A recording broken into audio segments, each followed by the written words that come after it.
This is Sybert signing into Kane's Wrath for the semifinals of the Guaspare mirror-only tournament.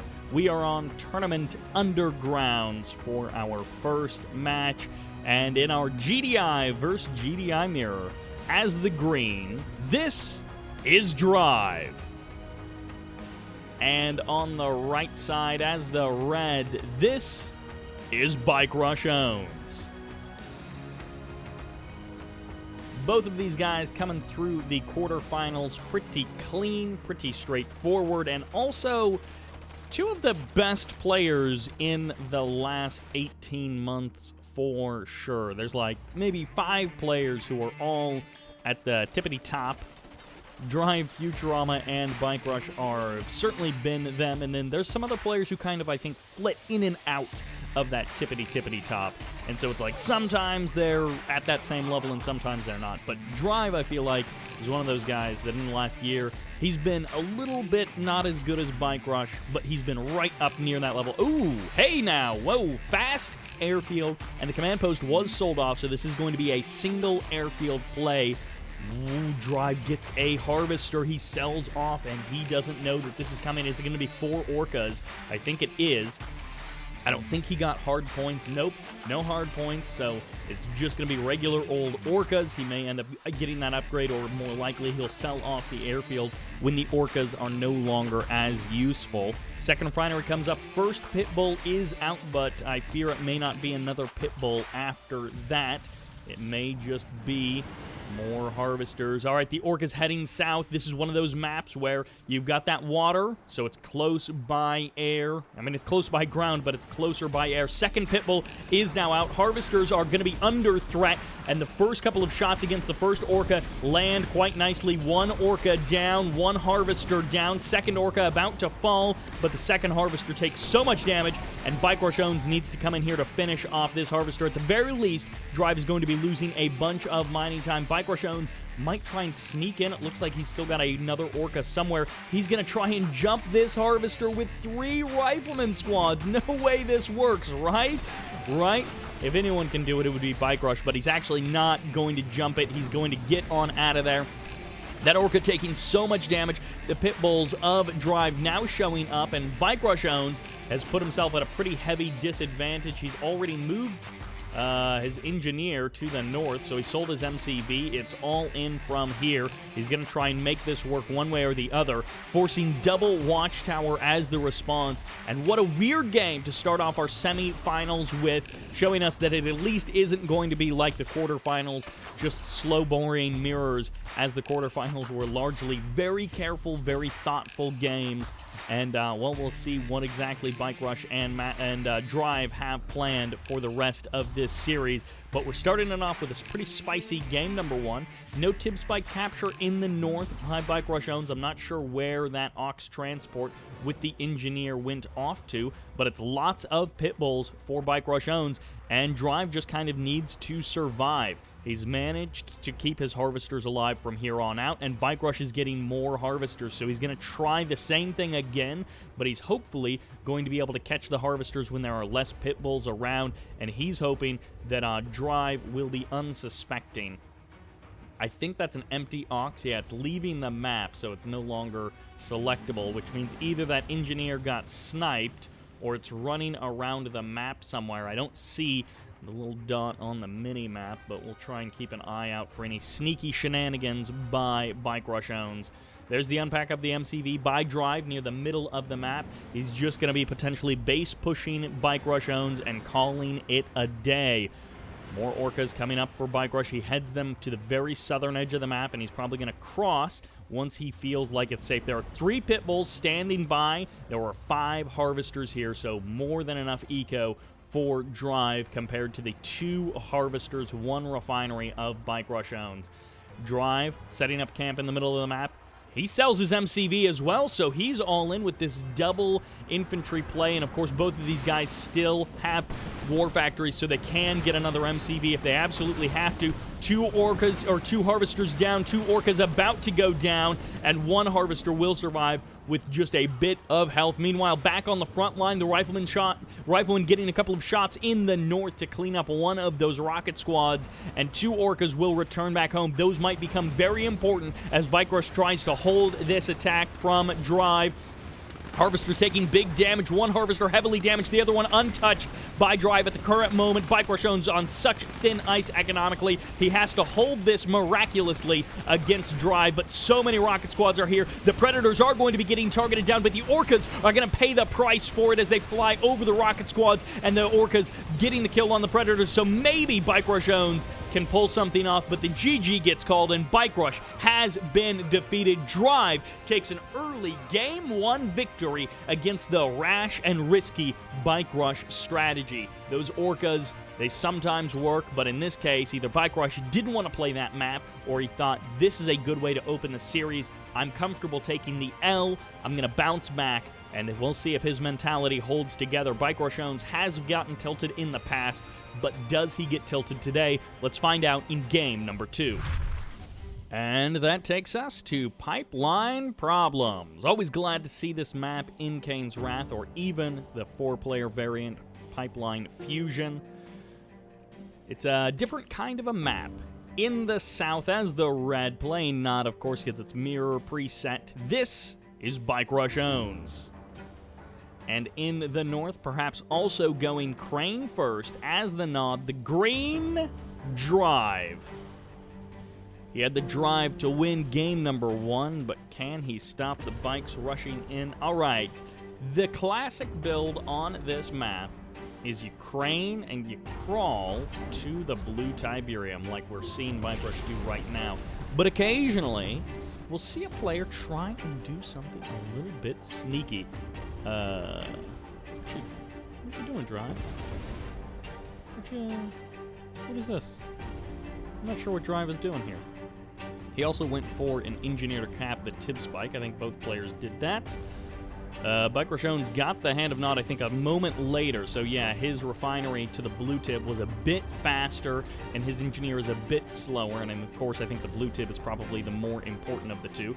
Now, notice Drive and BikeRushOwnz probably both sending their harvesters back a touch early. That first harvester, so you get the blue Tiberium a little bit quicker, and you can get out that third refinery a smidge faster than if you let that harvester fill completely up with blue Tiberium. Engineer rounding the corner, so slight differences between these two guys. Now, the classic thing is to crawl over here. Every once in a while, someone tries to do something cute.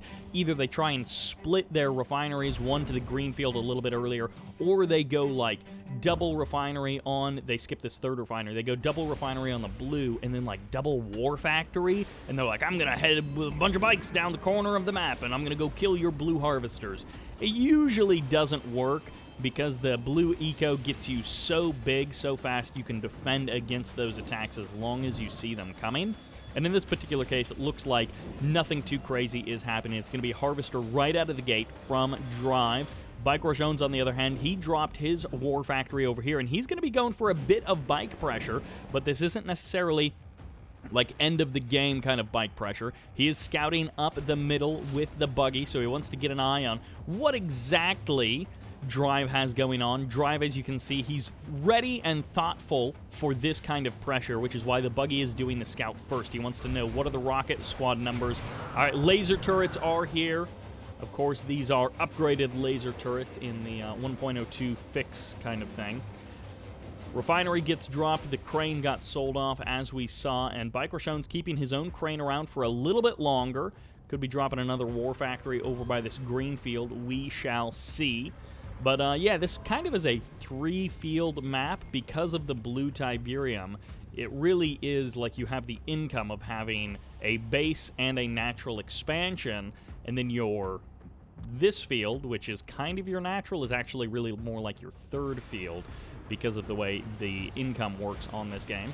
Operations Center in the crane sticking around. Okay, so BikeRushOwnz may very well be fast-teching, or he may be going for a quick refinery on his third field over here at the green, and we'll see how BikeRushOwnz decides to play this one out.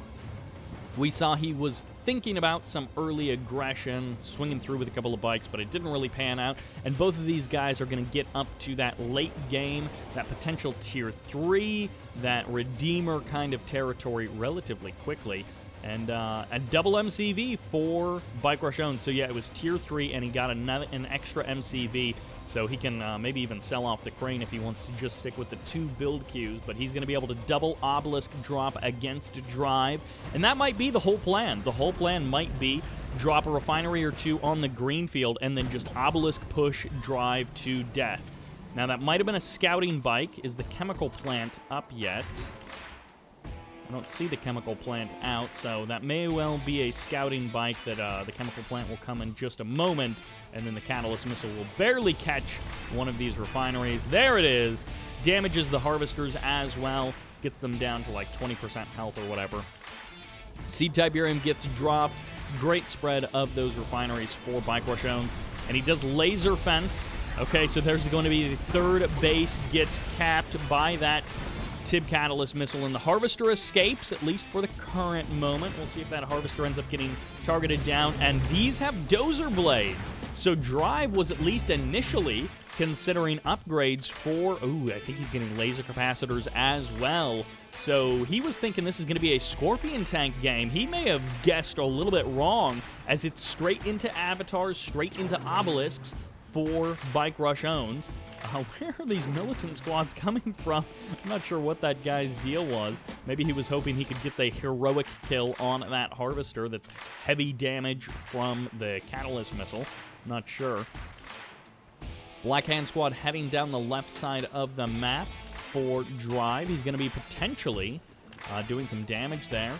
Drives MCV. He doesn't take any rocket shots. Nice early deployment there. He's got his own avatars to guard this MCV. And okay, so he sends his Scorpion tanks. He definitely thought this was going to be a Scorpion tank match, which is why he got those upgrades. Again, maybe he'll be able to do some kind of big Scorpion tank push, or at the very least, these Scorpion tanks on the left side will be extra effective with their Dozer Blades, with their laser capacitors, but I don't know if it'll be really cost-effective for what Drive is going to be doing.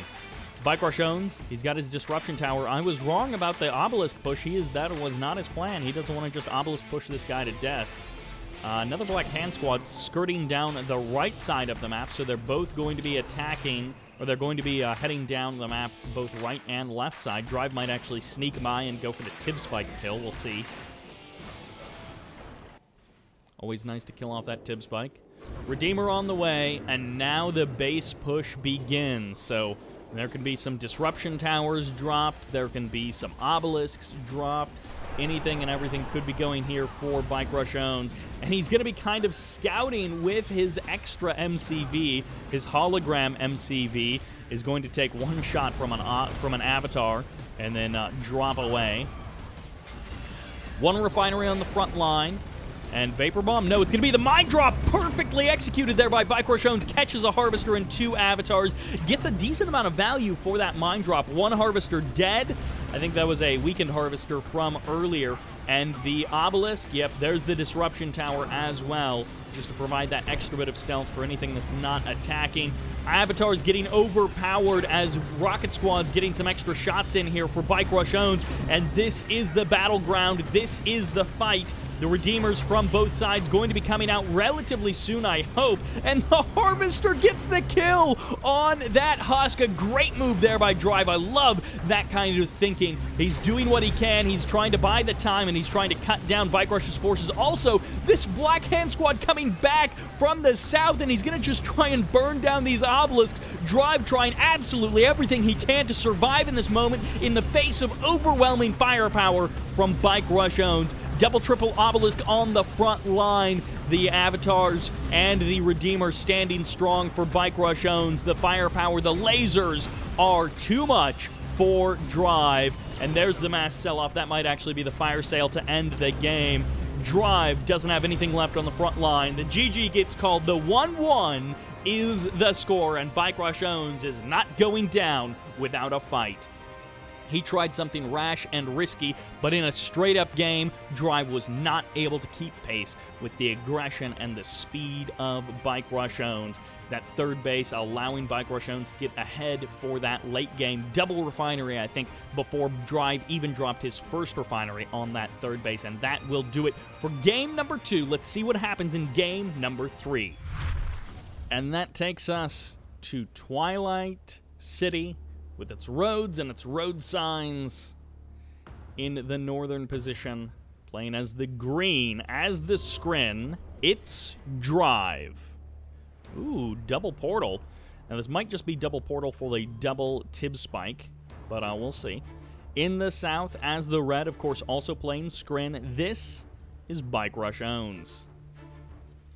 Getting some descents out of him. Descent's not necessarily a big play, but it was a double portal for BikeRush. If you're wondering, usually that's just because Scrin have such slow engineers, and buzzers are pretty mobile. It's much safer to drop 2 portals on opposite sides of the base so that you get 2 engineers into the tib spikes quicker, especially as Scrin. Sometimes Nod and GDI will do it as well, but that's one reason why players often on a map like this with the tib spikes so far apart, why they'll drop 2 barracks instead of just 1, even though it is less efficient and it costs a little bit more. I mean, hey, you get the tib spikes faster, so that could potentially even offset the cost of the additional barracks. Some early descents for both players, both defensively and offensively. Drive is going to try and jump on these tib spikes for some early advantage in that sense. He's going to be losing these descents over here on the right side, but just barely. Actually, he might be able to jump on these last couple of squads and get the kill. There's going to be almost nothing left for both players. No, actually, there's a decent number of squads. It's just that they all have so few members. And Drive with a fantastic early advantage against BikeRushOwnz. He's not going to get the kill on this tib spike, I don't think. And maybe if this was 3 full health squads, but it's really just 1 squad. They just happen to be separated out into 3 different squads. 1 tib spike eliminated. I love this opening from Drive. What a great move that he was able to make. Even a wow, this guy is respectful of BikeRushOwnz. He's dropped a preemptive buzzer hive there in case the descents do this exact thing that Drive is trying to do to BikeRushOwnz. Now, Drive going to get a little bit of damage on these harvesters, but ultimately it's not enough. Killing off that tib spike was really the goal of these descents. And he's going to run them around for a moment. Keep the Gunwalker away from Drive's base. Look at all this free space Drive gets for himself. No scout checking in on him. Harvesters unharassed. Drive creating so many problems for BikeRushOwnz and setting himself up for a fantastic game number 3. We'll see once the natural expansions get going if there are mistakes made, if there are problems caused by BikeRushOwnz to disrupt Drive's lovely opening that he's got going for himself. But man, double buzzer hive. He really thinks BikeRushOwnz has something sneaky planned. Now the question in my mind for BikeRushOwnz is, does he play this out normally? And it appears the answer is yes. He's got the portal pumping. He's got the descents on the way. He's going to steal the blue Tiberium from the middle of the map. But other than that, his MCV placement is looking pretty normal.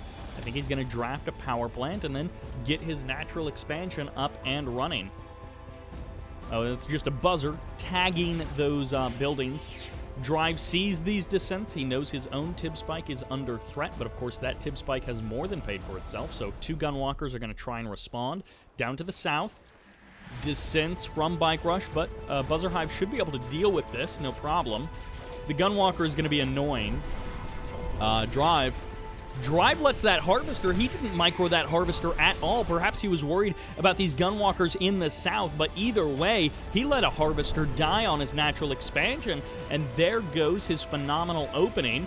Not quite down the drain, but it's stunted at this point. He gets the kill on all of these descents. He clears out that section of the map, and he's going to be able to now transition those Gunwalkers over so that he can defend his natural expansion a little easier. His reinforcements coming in, and his drone ship is safe for the current moment. So BikeRushOwnz trying a little bit of pressure, got some work done, killing off that Harvester, but it's not quite enough. All right, Nerve Center is here. The difficulty in the shenanigans may be beginning Photon Cannon gets deployed, and the Gunwalkers are going to have to take a hike, find a different spot to hang out. That buzzer keeps tagging stuff in the main base of BikeRushOwnz and maybe causing some problems, but ultimately just distracting us with their battle markers over there. Ooh, all right, fast tech for Drive. This is off a single refinery.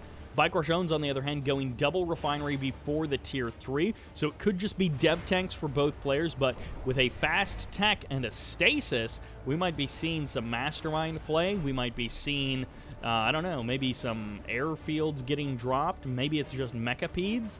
What does Drive want to do here? He's kept around one buzzer hive, but he's going to need another one. BikeRushOwnz is going to see this. He's like, hey, something's wrong. Why do you not have anything at this field? There's no second refinery. Your dev tanks aren't attacking my base. It's just Gunwalkers. And 2 Harvesters may go down. Barely gonna get the kill. BikeRushOwnz with the Lightning Spike and the Descent kills off 2 more Harvesters, shutting down Drive, but actually Drive going to be taking some of his own hits against BikeRushOwnz, phases all of the Harvesters, so now they can keep working safely away from the forces of Drive.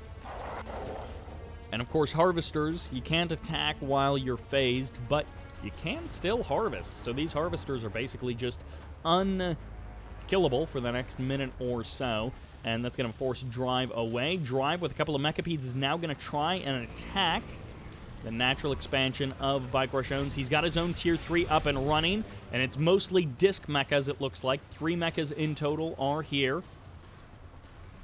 Drive's natural expansion severely stunted. He had a great opening, but BikeRushOwnz has done a really good job of curbing the enthusiasm of Drive and making sure that Drive can't just run away with this game. Oh, I love that Drive stuck a couple of Gunwalkers and a dev tank off to the left here just to be that little mid to late game harassment. BikeRushOwnz ultimately cleans it up, and I mean, now that this tib field is gone, these Harvesters aren't the most important. Storm Column gets dropped next to these mechapeds. They're going to try and skate on by, but one of them pays the ultimate price as the rest try and escape. They see the tripod, and a wormhole. The Mastermind gets dropped. BikeRushOwnz is forced to sell off his MCV. He loses his Tier 3 as well, but the Buzzer Swarm support power saves the day. BikeRushOwnz getting wormholed. BikeRushOwnz, MCV is dead. There is no tier, there's no gravity stabilizer to get himself another MCV, so he's stuck. What he's got is what he's got. He can make more dev tanks, but no more tripods, no more late game units of any kind. He has to make this happen. Let's hope Drive has what it takes to hold this. It's all about the defense for Drive for the next couple of minutes. He needs to survive. If he can get a third base up, he's going to be in a phenomenal position. He might even need to get another Mastermind out on the field. Brilliant stasis shield there from BikeRushOwnz. Catches the Tier 3, so the production is locked down for Drive. It's all about holding this line right here, right now. BikeRushOwnz throwing everything that he's got at this, stealing the blue Tiberium as well, and he's going to try and find a better angle to engage. That mechapede getting caught by the stasis, but it doesn't look like it. It's kind of in a weird angle. He's going to be targeting down that drone ship, doing some extra damage there as BikeRushOwnz. Everything is back online for both players now. 2 tripods in the south for Drive. Going to be able to deal with the 1 tripod of BikeRushOwnz and then curve back up north. BikeRushOwnz hasn't found the damage that he's looking for. Only a couple of the Harvesters are phased, so the others are vulnerable as the Descents come in for Drive. The defense for Drive is all infantry, all Descents, but the mechapeds continuing to push down the buildings of Drive. BikeRushOwnz, the assault doesn't stop coming. He's even got those repair drones on the front line, and BikeRushOwnz is starting to break the front line of Drive. Losing a refinery is okay, as long as he keeps his MCV and keeps his tech advantage. If he can just hold on, he's not holding. BikeRushOwnz may have done the damage that he needed. He can keep this assault up, and more Harvesters of Drive dying, so Drive is going to run out of cash sooner or later, and it looks like it's going to be sooner than BikeRushOwnz. The war of attrition should be on the side of Drive, but the forces of BikeRushOwnz are just too powerful. The end of the game may be nigh as Drive forces more and more forces, but it looks like all of the tripods are gone. Only a couple of dev tanks and a couple of mechapeds remain, so if Drive can just kill off those high-tech units, he can deal with the descents. The only reinforcements for Drive are largely descents. Or the only reinforcements for Bike Rush are largely descent. And Drive gets cut down by those buzzers, trying to focus down all of the husks so Drive can't rebuild off of them.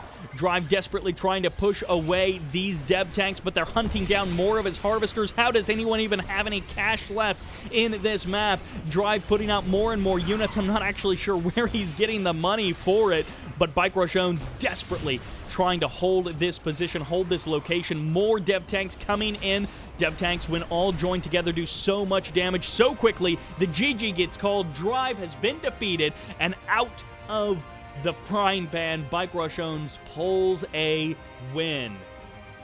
Wow, capturing that MCV, capturing that Tier 3, or forcing the sell-off of the MCV, that signaled the go button for BikeRushOwnz. He was ready to push the Whopper button and just take it all to Drive, and the win was enough.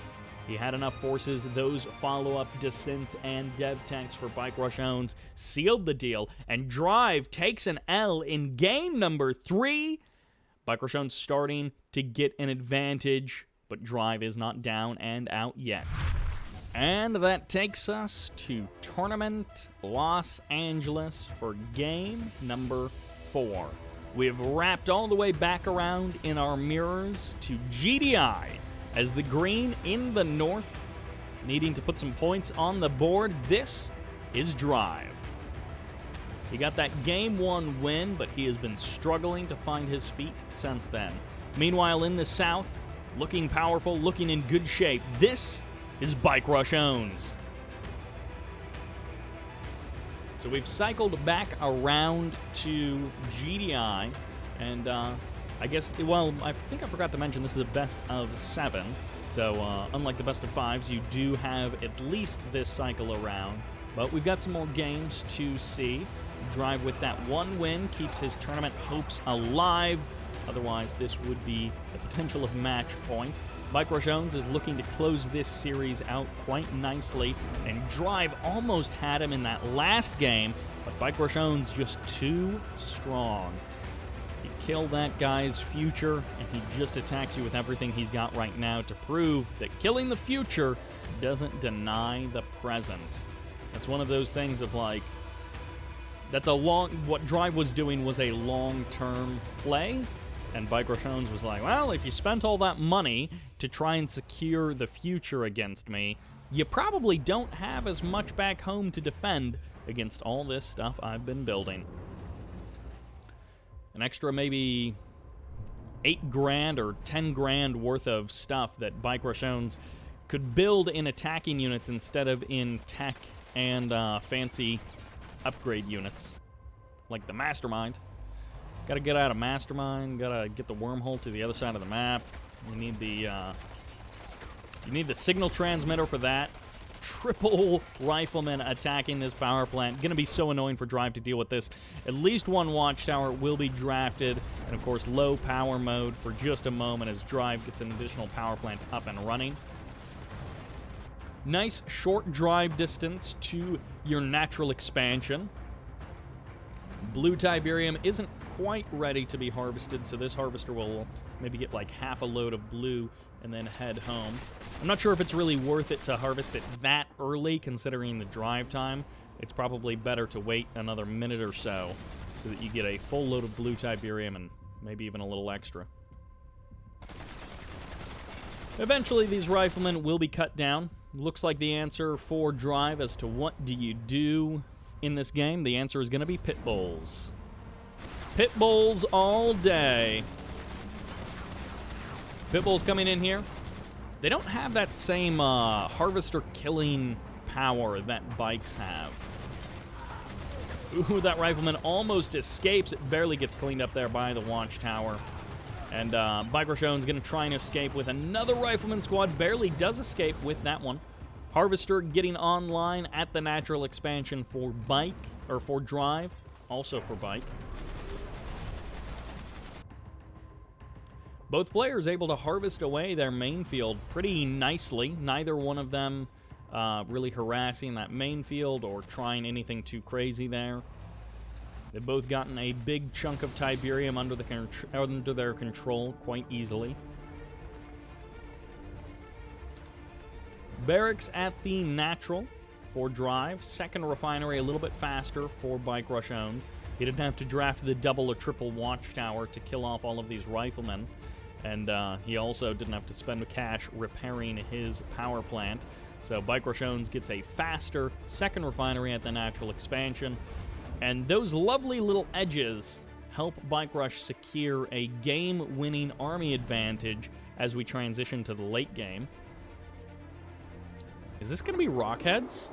Hey now! We have got some fun underway. But it does get scouted almost exactly perfect timing by Drive. He sees the hammerhead, he sees the rockets, he gets a good read on exactly what is coming his way. He doesn't know the timing of the AP ammo, but he does know that his AP ammo is going to be significantly behind that of BikeRushOwnz. So once again, for the next minute or two, Drive is pretty much going to be in defensive mode, and BikeRushOwnz will probably be using this attack to try and transition into his third base. Now, okay, so he's not going into tech. He's not going to go for Firehawks to try... Oh my gosh, they're doing the exact same bombing of the refinery at the exact same time, pretty much. And it's Hammerheads, actually, for Drive as well. He's not going Firehawks for anti-air missiles. He's just going straight Hammerheads, maybe going to stick some rockets inside of them. We shall see. Orca Strike's almost perfectly timed. Wow, that Harvester's so close to death now with that Orca Strike coming in for Drive. A couple of Pitbulls show up. Harvester very low on health, but ultimately it does survive. Drive selling off his main base Harvester, or refinery, excuse me. Going to be trying to clear some of these buildings. A nice mess of rockets, APCs, Preds, riflemen, everything that you could think of for Drive, heading through the middle of the map. Definitely a little bit separated out. Couple of Harvesters for BikeRushOwnz, standing stock still and scared in the middle of the map. It would be lovely for Drive to pick up another Harvester kill. Very nice there for Drive. All right, AP ammo is done. This AA battery now on the front line, and actually the Marv barely gets out in time, but both the engineers get sniped, so a great kill there for Drive, and now he knows what the game plan is. Notice behind this, Drive expanding while he attacked, so he moved out onto the map to gain a bit of an advantage, and the advantage that he was really looking for is to cover his expansion to the third, but BikeRushOwnz is doing the exact same thing, and unfortunately that's not where Drive's army was. If Drive would have realized that, he would have gone for that MCV kill, that exposed and open MCV. Instead, BikeRushOwnz gets himself a sonic emitter at the third base of Drive, and that advantage, that opportunity, gets shut down. Drive is going to try and find his peace, find his solace at the natural expansion of BikeRushOwnz by killing off everything that's here, but it's double sonic emitter to defend against these Pred and this APC. Wow, this Drive just fell apart in the last minute or so. The double MCV play from BikeRushOwnz was apparently the right one, and it looks like Drive went for way more hammerheads than BikeRushOwnz did, but ultimately that was almost a big money shot for that sonic emitter. The sonic emitter whiffing basically its first two blasts, even the third one not doing a whole lot, as action exploding all over this map. BikeRushOwnz continues to hold this field, but doesn't have any refineries on it until just now. He's going to be looking to harvest it as APCs targeting down Harvesters there, and this sonic emitter finally dealing with all of the attacking units on the left side. BikeRushOwnz trying to secure his homestead and having mixed results with it right now. Whoa, reinforcements getting called in on the far side of the map. What a weird thing for Drive to do. That must be a misclick or something. Another Harvester gets eaten up by Drive as BikeRushOwnz heads out with a Firehawk, keeping overwatch and looking around the map for any more Hammerheads to kill off. A Firehawk goes down, that APC in the right place at the right time, and the Sonic Emitter getting some free damage against these Predator tanks.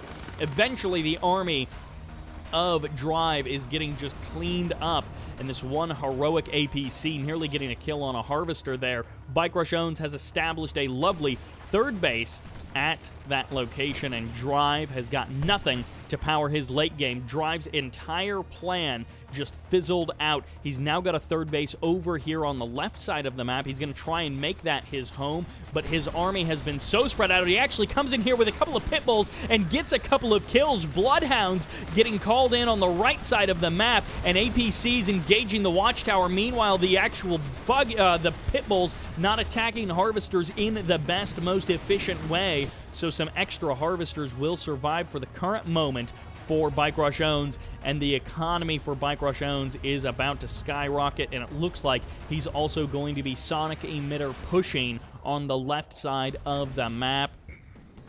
Predator tanks trying to sneak into the natural expansion of Drive. Drive with 2 refineries on this third field, but he can't harvest it as quick as a Marv.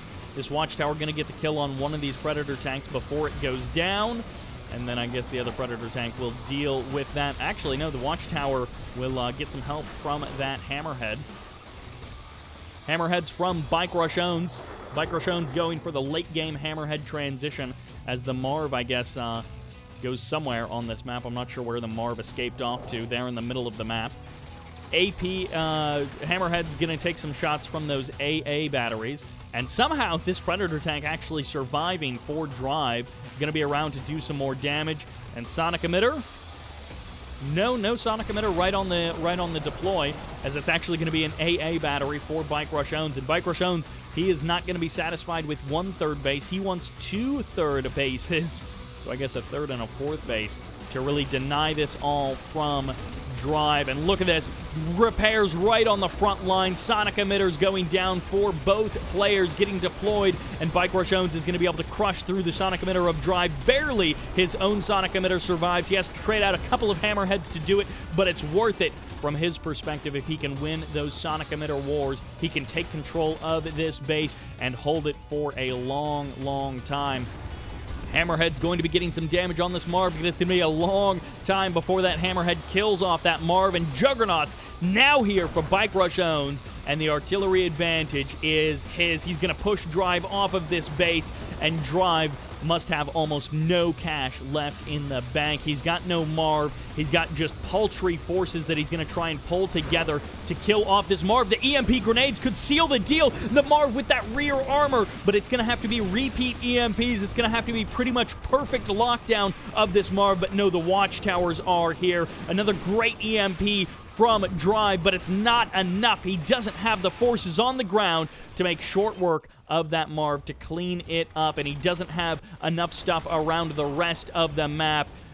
Beacon getting dropped by Drive. He's like, why was that APC down there? A fully heroic APC gets eliminated by a Watchtower, and I'm not sure why Drive beaconed that, but actually Drive gets his own Marv out. He's going to garrison it with 1 Zone Trooper, a Grenadier squad, and I thought maybe that Rocket Squad, but I guess the Rocket Squad doesn't actually care. A couple of Engineers would be nice for Drive, just so he can have that longevity, have that extra health in this Marv, and Drive has held the line, but his economy continues to be an absolute mess. He's got basically no income for now. Maybe he can Marvest away at this field, but BikeRushOwnz has had not great income, honestly, with these 3 Harvesters there and not a lot of Harvesters in other places of the map. Drive has actually done a pretty good job of killing off so many of the Harvesters of BikeRushOwnz that BikeRushOwnz doesn't have a lot of long-term income. He just has the Marv to suck up whatever Tiberium as quickly as he can and then do something else with it. Looks like a mine drop coming in there as the Watchtower cleans up some of those mines. Drive manages to sneak away from the blue Tiberium with a double load, so that's going to be a fantastic boost to his income there. Like $5.5 grand of fresh cash coming Drive's way. Rifleman heading up the right side of the map for BikeRushOwnz, but not a big deal. Sonic Emitter gets dropped down, and Sonic Emitter gets eliminated. Power Plant's also going to be easy targets for BikeRushOwnz. Ooh, BikeRushOwnz actually sells off that tech center. I thought that was going to be because the EMP grenades, but it actually isn't. Drive's Marv just going to be getting some free damage. And, ooh, Orca Strike getting called in on this Firehawk. Drive desperately trying to get the kill, but barely. It looks like he won't. Maybe the Orca Strike will finish off that Firehawk. Maybe it won't. Okay, BikeRushOwnz calls that Firehawk into the air, and the airfield takes some big damage, but ultimately that's okay. Whose mines are these? Okay, they're Drive's mines. He doesn't actually harvest. I thought he was there to marvest the tib field of BikeRushOwnz. But no, he's scared of the Juggernauts.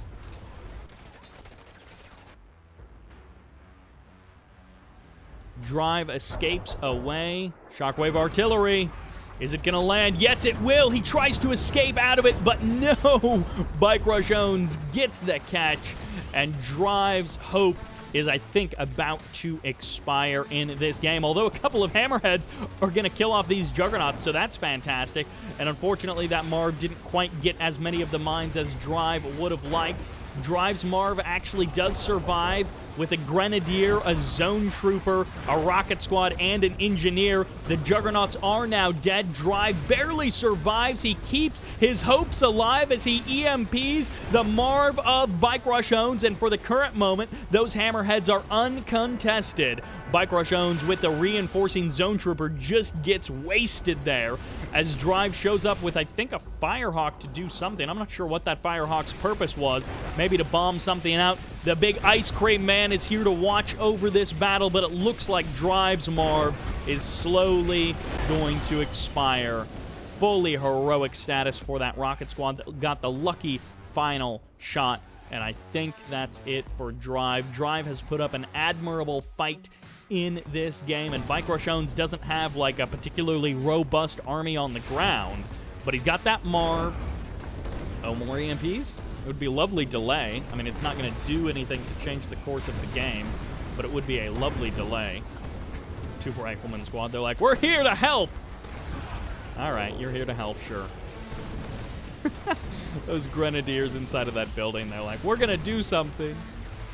Well, they're going to try. Oh, wow, Zone Heads, actually. One of these Hammerheads with some Zone Troopers in it, and Drive is actually going to be able to take this left field. BikeRushOwnz doesn't have any map presence over there. His Marv is out of position, so BikeRushOwnz kind of needs to get over there. Otherwise, Drive is going to have almost a full Tiberium field to himself. I don't know how this guy has enough cash to do this, but he's also going to get a free kill on the natural expansion of BikeRushOwnz. Both of these power plants are going to go down, which isn't a game winner, but it's certainly nice for Drive. Sells off the airfield, sells off the command post and the refinery, just to get out some Rifleman squads so he can try and curb this attack. He gets the heroic Rifleman squad as well. The Harvester nearly escapes, and it actually will not get out. Oh man, those rocket squads getting the kill at the last moment. The Marv making its way for the third base of Drive there on the left side of the map. And actually, BikeRushOwnz doesn't have a lot of buildings left. BikeRushOwnz may have just sold off his MCV, which is where that Engineer comes from. And Drive may have an opportunity to make something happen here.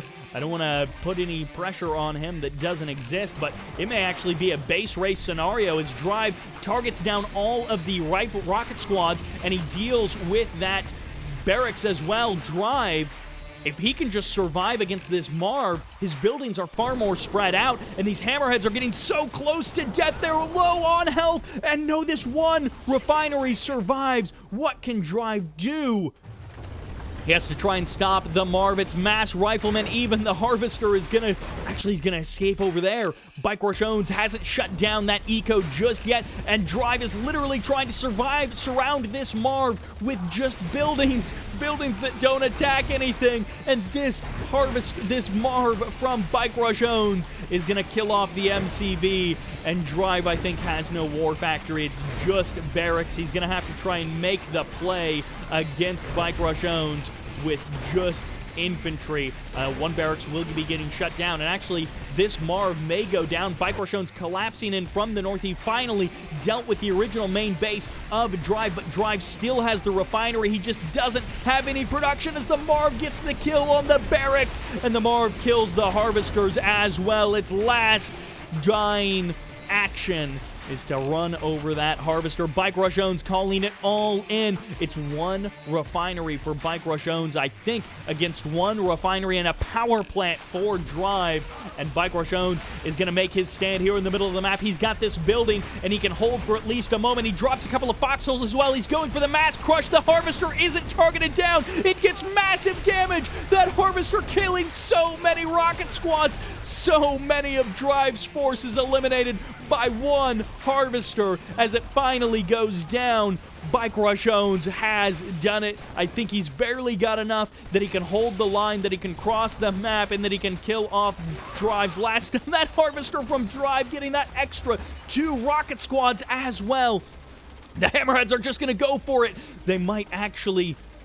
This one Hammerhead, no, it's 2 Hammerheads with just AP ammo.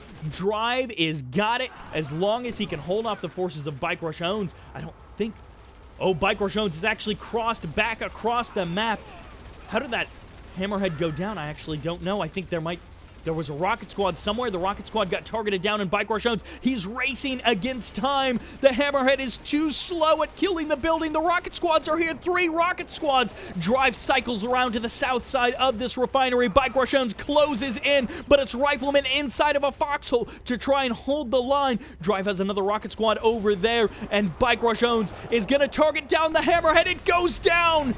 Drive has only 2 units left on the map, and Drive has been defeated. What an insane game on Tournament Los Angeles. Heartbreaking for Drive, as in this best of 7, BikeRushOwnz powers through to that match point position. No more mistakes for Drive. What an incredible game that was on Tournament LA. The GDI mirror playing such an important role in that match. Drive takes the loss in a heartbreaking game. He's got to make it happen. The time is now in game number 5. And that takes us to Tournament Crater for game number 5. Our nod mirror in the north as the green, almost coming away with the win. This is Drive. Like I said, no more mistakes for this guy if he wants to make it into the finals. He has got to defeat basically 3 games in a row.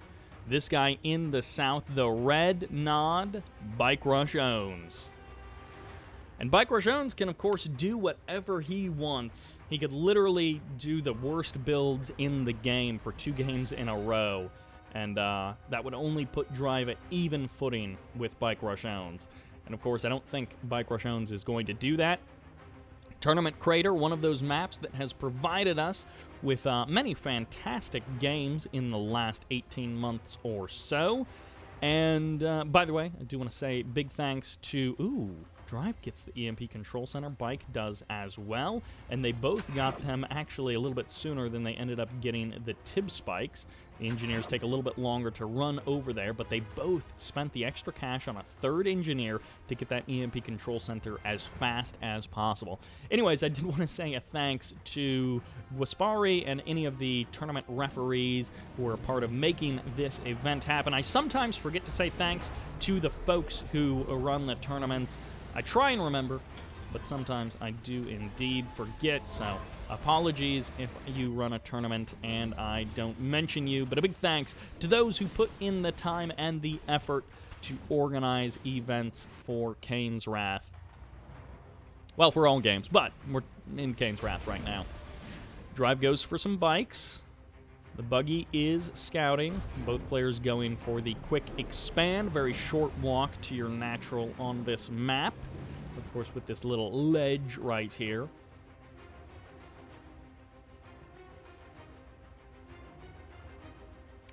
Scouting buggies.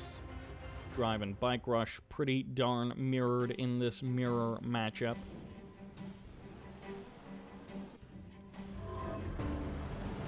All right, so bikes for Drive, but he's also got a decent number of harvesters. He's not going like crazy bikes or anything. He's got at least 4 harvesters with those 2 refineries. The buggy gets targeted down by Bike, so again, Bike is not interested in playing super aggressive. Drive actually going to get a couple of free shots off here with his 1 bike. Unfortunately, it wasn't all targeted on the same harvester, and the damage gets basically repaired immediately. Another harvester pops on out for BikeRushOwnz. He even sells off 2 of his power plants to get the kills on Drive's bikes.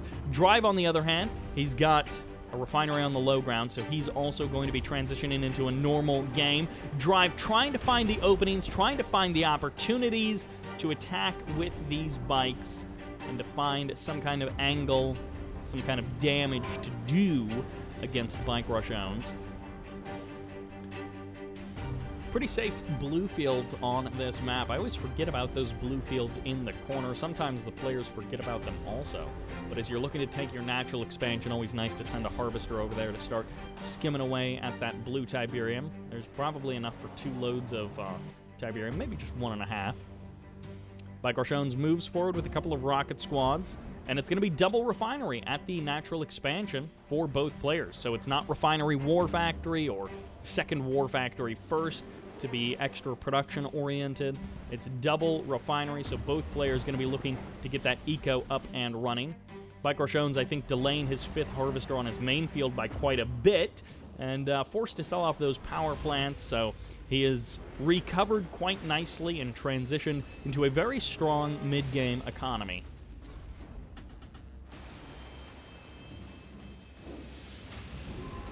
More harvesters coming out for Drive. Going to be able to transition those over to his natural expansion. And Drive knows that BikeRushOwnz is normally a big fan of blue Tiberium.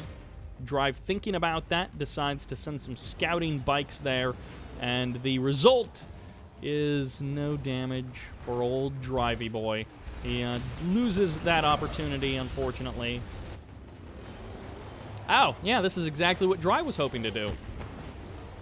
Serendipity, I think they call that. And the bike rush advantage grows. BikeRushOwnz, how does he do it? The other guy was doing the exact same thing, and he sees the flame tank at, like, literally the moment it spawns in.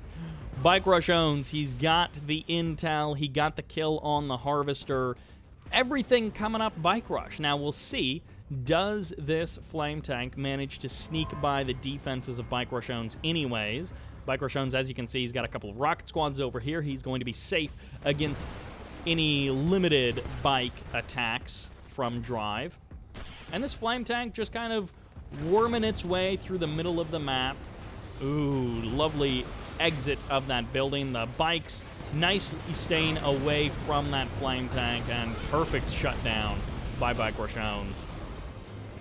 He loses like 1 militant squad. So BikeRushOwnz not getting overconfident, not getting cocky, still playing this out very carefully, very nicely against Drive. Buggy comes in for the scout, and I think he's about to click one of these refineries. Wow, sells off the ops center as well. And we'll see. Does Drive... Oh, he actually goes for the tip vein detonation. Can these 2 harvesters be clicked down by Drive? One of them gets eliminated, but the blue Tiberium harvesters get their Tiberium and escape. The second one almost getting targeted down by these bikes, but it will survive. It will escape. Drive, on the other hand, just now going to be harvesting up some of that blue. His own seed Tiberium coming in as well. And it looks like he just clicked a refinery in the south. Yes, he did. So the last couple of minutes evened things out. Drive is still at a bit of a disadvantage overall. It feels like the timings are a little slower for him. His eco was a bit weaker overall. Losing that blue Tiberium harvester doesn't feel good. BikeRushOwnz gets the faster setup on the natural expansion, or at least the faster redeemer. I think the first refinery may have been faster for Drive, but I think the second refinery was faster for Bike Rush. BikeRushOwnz poised to take his third, but also to push Drive. Lots of avatars, the Redeemer as well, stomping its way across the map. The Flame Tank didn't work out. Neither player's fired off their EMP. Kind of a curious choice, considering that they both had it for a long time. And it's mass laser capacitor Scorpions. No dozer blades, though. And there's actually going to be the sell-off of that Tier 3 after EMP coils was researched.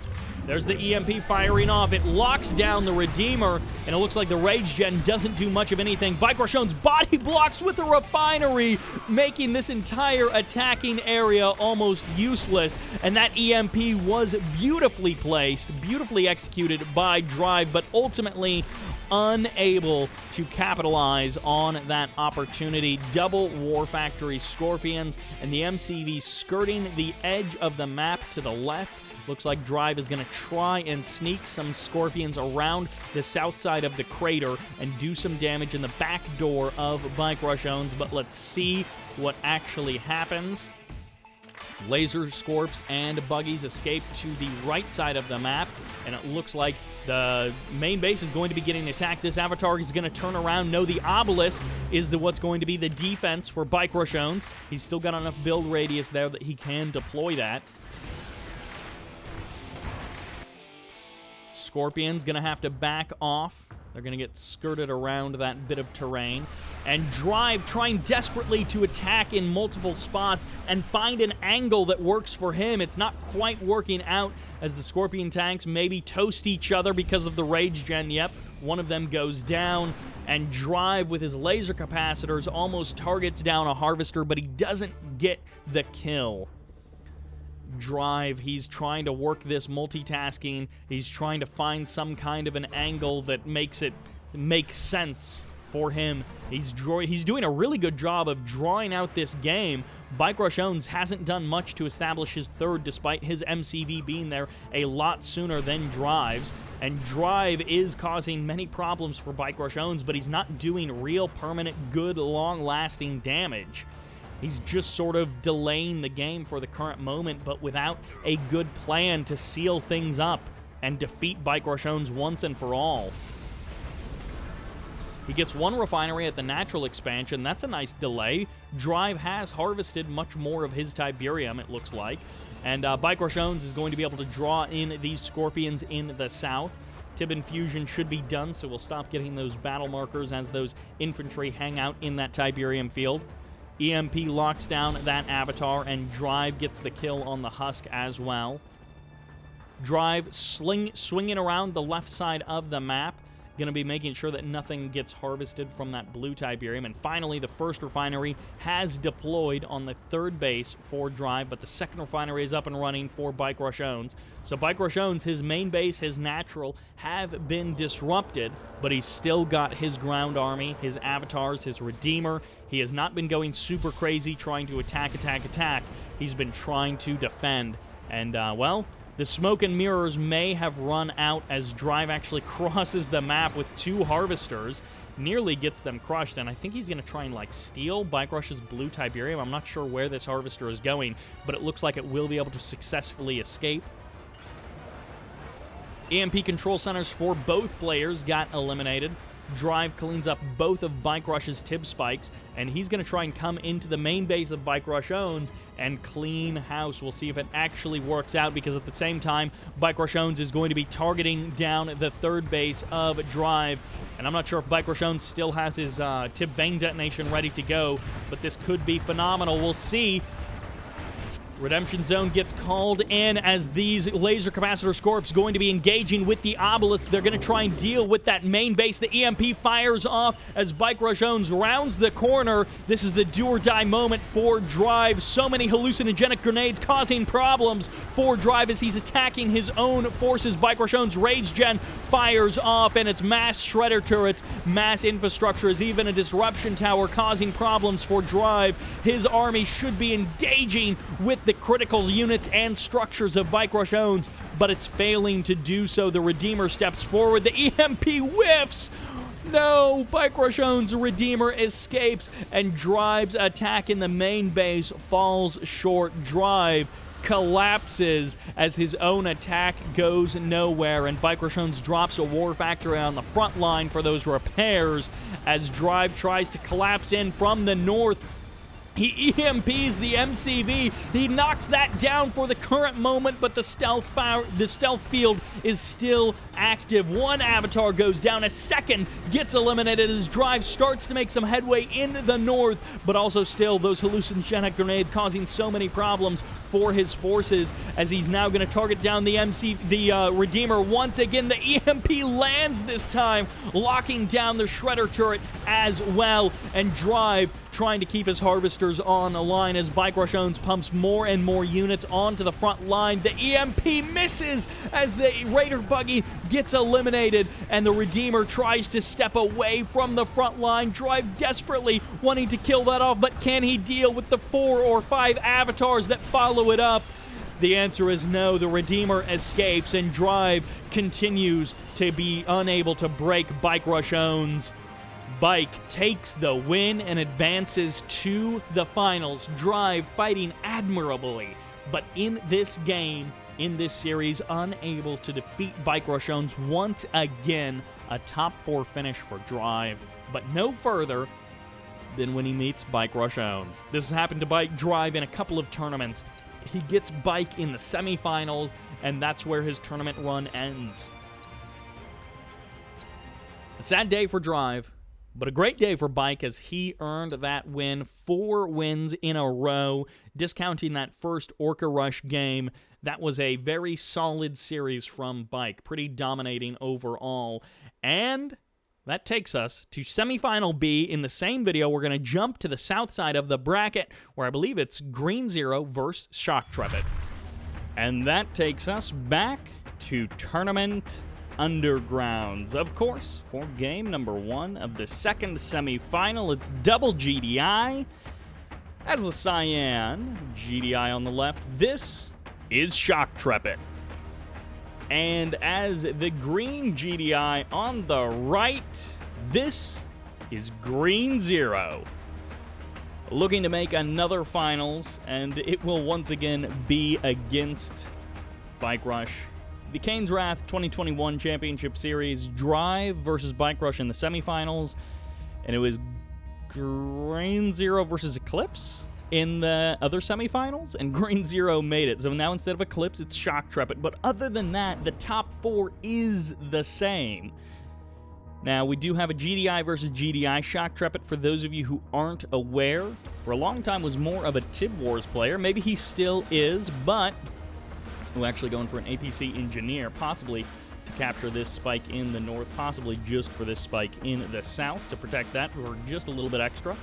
He's actually getting a couple of rocket squads into APCs as well, so he's going to have some potential to put on some pressure. Now, Green Zero does indeed see this. Our green GDI player, he knows what's going on. Now, of course, his second refinery is going to be much sooner than Shoktrepet's because of that. Anyway, Shoktrepet, much more of a Tib Wars player, at least for a long time. I guess in the last year and a half, he's been playing a decent amount of Kane's Wrath, and hey, I mean, he's been showing pretty good games in that time. We've seen a couple of odd replays from him here or there, and by odd, I don't mean odd performance. I just mean we've seen some replays where some individual games where he showed some good play in Kane's Wrath in the last year. All right, a couple of APCs. Kind of a curious push coming in here. Is he going to eject out any of the rocket squads to try and get extra shots? Yes, he will eject, but they immediately get overwhelmed by that AP, by that watchtower. Mine drop on top of the Preds. Not really of any consequence, though. Green Zero nicely evades that, and the Harvesters get pulled off the line a little bit, but ultimately not a lot of damage done by this APC push. I think the only way this really works is if they don't see it coming and they're going super greedy, or maybe this works a lot better, I think, against Pit Bulls. If instead of going Pred tanks, they've gone Pit Bulls. And there's the crush. So Green Zero takes that out pretty handily, loses some mining time, has some softened up harvesters if there is an attack later on, like, for example, no, there's no airfield, so if this was an airfield play, I mean, number one, Green Zero would see that coming his way, but he would at least have softened up harvesters. But that's not really the case. So Shoktrepet tries something and doesn't really work out. Both harvesters heading towards the middle. Green Zero's is going to get there a little bit sooner, but the pit bulls move faster than predator tanks, so if there are predators moving to support, they won't be there quite as quick as the pit bull, but this pit bull will go down to these predators, or just the one predator it looks like. At any rate, Green Zero should be able to safely harvest this. His pit bulls, or his predator tank, may eventually get overwhelmed, but it's going to take a good number of pit bulls to do that. And the predator tank killing off 2 of the pit bulls, but there is a third and potentially even a 4th coming in here, so this harvester is actually under a little bit of threat here. It might go down against all of these pit bulls, and it's just kind of frozen there, desperately trying to avoid those pit bulls, but eventually it does get eliminated. And Green Zero not able to defend that. I thought he was going to be fine, but honestly, the pit bulls just kept coming, and I think he did not expect Shoktrepet to commit that many pit bulls to killing off that single harvester, but Shoktrepet did, and the result is 1 dead harvester, a decent number of dead pit bulls on the Shoktrepet side, and Green Zero, thinking about that, I think, is going to now pressure with predator tanks. He's like, if you're willing to trade that many pit bulls for 1 harvester, how many do you still have back at home? Maybe I can just cross the map and kill some harvesters of my own. And I think the answer is going to be at least 2 harvesters. Let's see how the juking does. First harvester doesn't get pulled at all. Shoktrepet lets that one die on the front line without any control at all. Now a couple of other harvesters going to be taking some damage. One of them unloading Tiberium, vulnerable here, although it is getting repairs. It gets pulled off the line and barely does survive. I think it's going to be able to juke behind the buildings, and a couple of predator tanks showing up, but Green Zero has really good predator numbers here, and the pit bulls trying to do what they can. The rocket squads as well, trying to get a couple of shots off, as well as that watchtower over top of the building, and eventually it looks like Green Zero is going to back off. He's not willing to sacrifice any predator tanks. If he really wanted to commit to this, he could sacrifice his preds and get a couple of more kills, but it looks like he wants to play this pretty safe. He's not trying to overextend, and it looks like he might now trade out 1 predator or an APC at least to try and go for that harvester kill. He gets the pit bull. Reinforcements coming in. 3 APCs going to be picking off the rocket squads in the north. Another predator goes down on the Green Zero side, but 1 falls on the Shoktrepet side as well. And now Shoktrepet with the repairs has the numbers, but not against the APCs in the north. The rocket squads are getting wasted, and eventually they may overcome those APCs, but it's going to take a couple more rockets before they get there. The Preds coming in to save the rockets, and there's the reverse move of the APC away from the predators to survive a moment longer and get off a couple of more shots before it goes down. Double barracks as the response from Shok in the north. He's got up 1 harvester, 1 refinery rather, 2 refineries actually, so his economy is rolling nicely at that natural expanse. And Green Zero, on the other hand, I think his railguns are a bit faster. The armory was the choice for Shoktrepet instead of the tier 3, instead of railguns. So the clock is ticking on how long his units are going to be effective. Once that railguns upgrade comes in for Green Zero, it's going to be no contest against Shoktrepet. Rifleman up here, just hanging out. Green Zero going to be moving all of his Preds north, and he is going to be taking this expansion up here. Shoktrepet is going to be a little bit later on that expansion, but he's calling in reinforcements. He's going to get himself some extra riflemen and extra rockets. And, well, let's see. It's going to be infantry forces versus a heck of a lot more Preds soon with railguns. MCV in the north. Shoktrepet potentially pushing in to the main base of Green Zero. Green Zero feeling really strong in this particular match. Feels like he's got a really solid handle on this game. Third base is where Shoktrepet could potentially try and equalize things. He's redeployed his MCV. Is this just to get up tier 3? No, it's actually to get up an airfield and a couple of extra power plants. He needs to be careful with all of these railgun Preds and APCs with AP ammo. This MCV is under threat for sure. Shoktrepet turns back around. He realizes the threat that he is now under. If he can nuke all of the APCs, then he can deal with the Preds over time with the Hammerheads, but how long will his MCV last? It's actually going to be the Harvesters in the refinery that is the first thing targeted down. The 1 Hammerhead gets eliminated, a 2nd Hammerhead going down, and Green Zero rolling through this base will not be stopped. The GG gets called in an easy game number 1 victory for Green Zero. Shoktrepet coming in here with his fancy plays involving APCs and rocket squads, and he's having none of it. Green Zero crushing it with the economy alone. That macro was unmatched. Those upgrades were going to be deadly, and that does it for game number 1. How does Shoktrepet adapt? Otherwise, he's just going to get crushed in game number 2. And that takes us to Tiberium Rift for game number 2. I don't actually remember if they were using loser picks as the map selection process, but this very well may be Shoktrepet's map. Maybe a comfortable map for him. On the left, as the Cyan, this is Shoktrepet. Game number 1, looking a little rocky. He had some ideas, you know, to potentially come back, but you just couldn't deal with all the macro. Coming out from the green player on the right, Green Zero.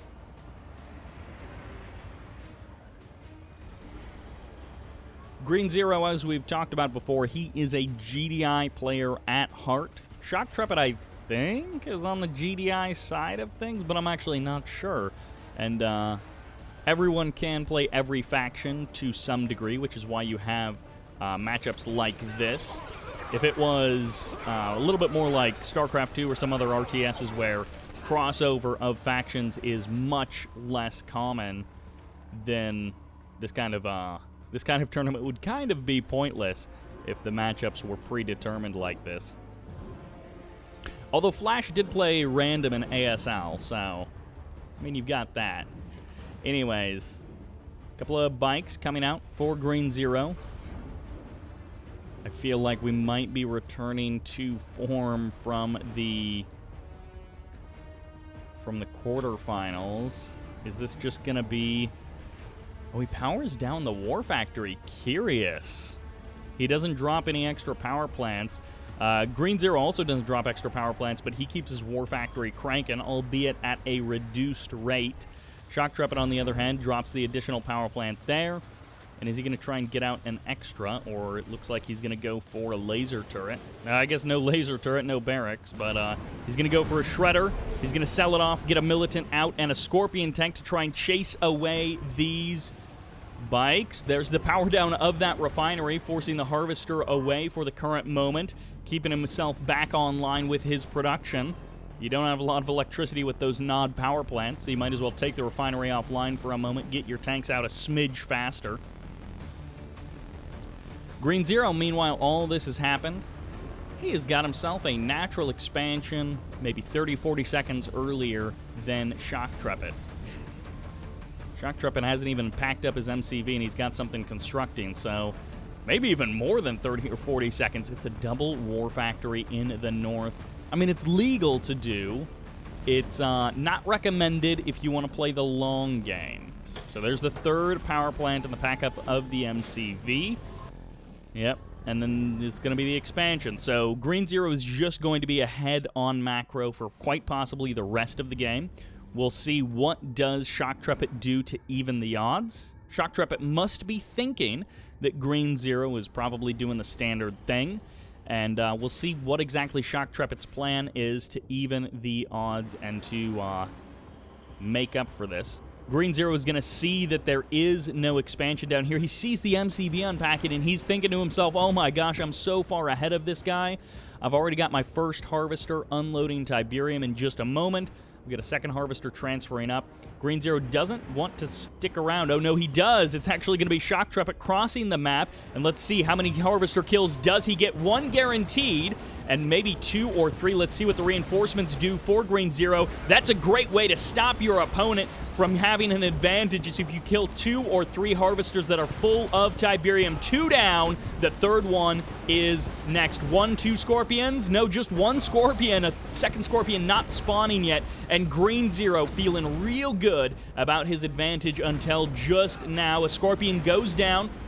More bikes coming in for Shoktrepet, and even a couple of Scorpion tanks to chase away the bikes of Green Zero, and Shoktrepet is just going all in. The MCV move was entirely smoke and mirrors. It was just to take pictures of and to tell Green Zero, yeah, I'm definitely going for an expansion. Don't worry about a big crowd of bikes heading your way to kill off your Scorpions and to kill off your Harvesters. Oh, that splash damage, tipping one of those Harvesters just a little bit, giving them the old bike tickle, as that's not a tickle from Bike Rush, that is a tickle from an attack bike. And Green Zero, well, his main base is dead in the water. His northern expansion is what he has to survive on, and he did not manage to get out a second refinery. I don't know if he wants to sell off one of the refineries down here and just try and survive with the stuff he's got off up north, just trying to keep these Harvesters alive. But Scorpion tanks coming in for the crush, trying to body block these Harvesters, and Shoktrepet says, I'm not going to be going down without a fight. I'm taking the fight to you. Green Zero drops game number 2. Shoktrepet puts a point on the board, and we have ourselves a back and forth, ladies and gentlemen. Now, will it be like the other semifinals where one of these players just suddenly puts on the gas and smokes the other guy? Let us see. We got a Skrin versus Skrin coming up in game number 3. And that takes us in game number 3 to Winter Meltdown. I think we got some Havoc statues. Yes, we do. We got ourselves the Hero of GDI on the left as the Cyan double portal in the south. Let's see what that's for. It's Shoktrepet triple portal. This boy doesn't believe in eco. Meanwhile, on the right is the green, hoping to scout this out nice and early, but he's already sold all of his portals. This is Green Zero. All right, so he knows that there are lots of stuff coming his way. He's got, Green Zero has a scout somewhere. Oh, it's down here. All right, hold on real quick. Yeah, so Green Zero does see a big crowd of descents, and he's going to see the ones in the north in just a moment. Shoktrepet is going to be way behind in eco. He has 3 chances to make this up. And actually, okay, so he did grab the tip spike. He did manage to get that out. There are 3 opportunities for these descents to get some damage done. The goal here is to have a buzzer hive queued. He's even delaying his second refinery, and he's fine with that. The buzzer hive gets deployed right in the middle. Now, the real question is, does group number 2 or group number 3 do anything? Otherwise, Green Zero kind of gets a free win. Not exactly, but he gets to run away with this game, and he gets a huge advantage early on. But group 2 and group 3 of these descents have an opportunity to either delay everything for Green Zero or to do some real damage. Either one might give Shoktrepet what he needs to keep going in this game. Green Zero happy to play this conservative, happy to play this nice and safe. The Gunwalker a little bit out, and it looks like the buzzers won't be able to grab those descents. Nearly gets a big group of descents with that one single buzzer, or maybe that was 2 buzzers, as this Gunwalker now going to be reverse moving away, and this is the moment. Okay, Shoktrepet is going to try and collapse in on Green Zero from 2 angles at once. Keep in mind, behind this, Shoktrepet is just trying to go for the expansion. He's positioned his MCV there, so eventually he'll be ready to take that. But Green Zero dealing with this descent pressure very easily and very handily. The only advantage that Shoktrepet is going to get is he'll get the kill on this Tib Spike, which will crank up an advantage over time, 600 credits a minute from this point on out. But of course, second refinery, super delayed. He used that time to move the MCV, so he'll be ready for his natural expansion. But development-wise, that's not coming around for a long time. It's not going to be for a little while that he's actually functionally ready for that natural expansion. Green Zero, how does he want to play this? He could just go for his own macro-oriented play, a natural expansion, nice and early, relatively speaking. Or he could try and play a fast tech kind of route. Second refinery up and running in the south. 4 harvesters are operational. And this was a delay to the plan of Green Zero. It slowed Green Zero down a little bit, but Green Zero is up 2 harvesters. And, well, we'll see about the third refinery timing. But at the current moment, Green Zero is up on economy. He feels good about having Shoktrepet spent all of that cash and not really got anything for it. But once again, maybe Shoktrepet is able to put on the gas. Shoktrepet actually gets the third refinery up sooner. Now, of course, that means that these Seeker tanks coming across the map are going to be completely unopposed. Green Zero taking a somewhat circuitous route here as he, I think, changed direction of where he was actually going with those Seeker tanks. Maybe a portal in response? No, there's nothing. All right, so how much damage does Green Zero get done with these Seekers? Harvester is transferring. Green Zero is attacking the power plant. I don't know if that's the best value for these Seekers, but he may be worried about photon cannons getting deployed. There is no portal, though, so no photon cannons for the current moment. Gunwalker getting some free shots off on this Seeker tank, and the second refinery coming up immediately. It gets powered down. Green Zero is going to start the assault, it looks like. A power plant is going to try and block off these Seeker tanks, and I'm guessing a portal is going to be the next thing coming up for Shoktrepet. For the current moment, he's got 2 Gunwalkers against all these Seeker tanks and 1 Harvester getting low on health, but the juke around the building is good enough to keep it alive for the current moment, and descents are now here. So Shoktrepet is going to try and stabilize. Green Zero going to be committing to getting this Harvester, but he doesn't. He barely doesn't get it. It's full of Tiberium, and it's still alive as Green Zero trying to deal with the descents and trying to deal with the damage that Shoktrepet is causing his attacking army. Behind this, Green Zero getting an expansion. He's up to a nerve center as well as he calls in the repair drones, but he got no actual Harvester kills. Is there some kind of second part to this attack? It looks like the answer is no. So Green Zero's attack is going to be falling apart here, and the Seeker tanks desperately trying to get the kill on this last Harvester, and they barely don't get it. Wow. Green Zero committing to that attack pretty hard and causing a lot of lost mining time, but ultimately not. The lightning spike is inside of the power plant there, but and it looks like maybe it has limited range, otherwise it should be able to kill off that Harvester, but at the current moment it's not.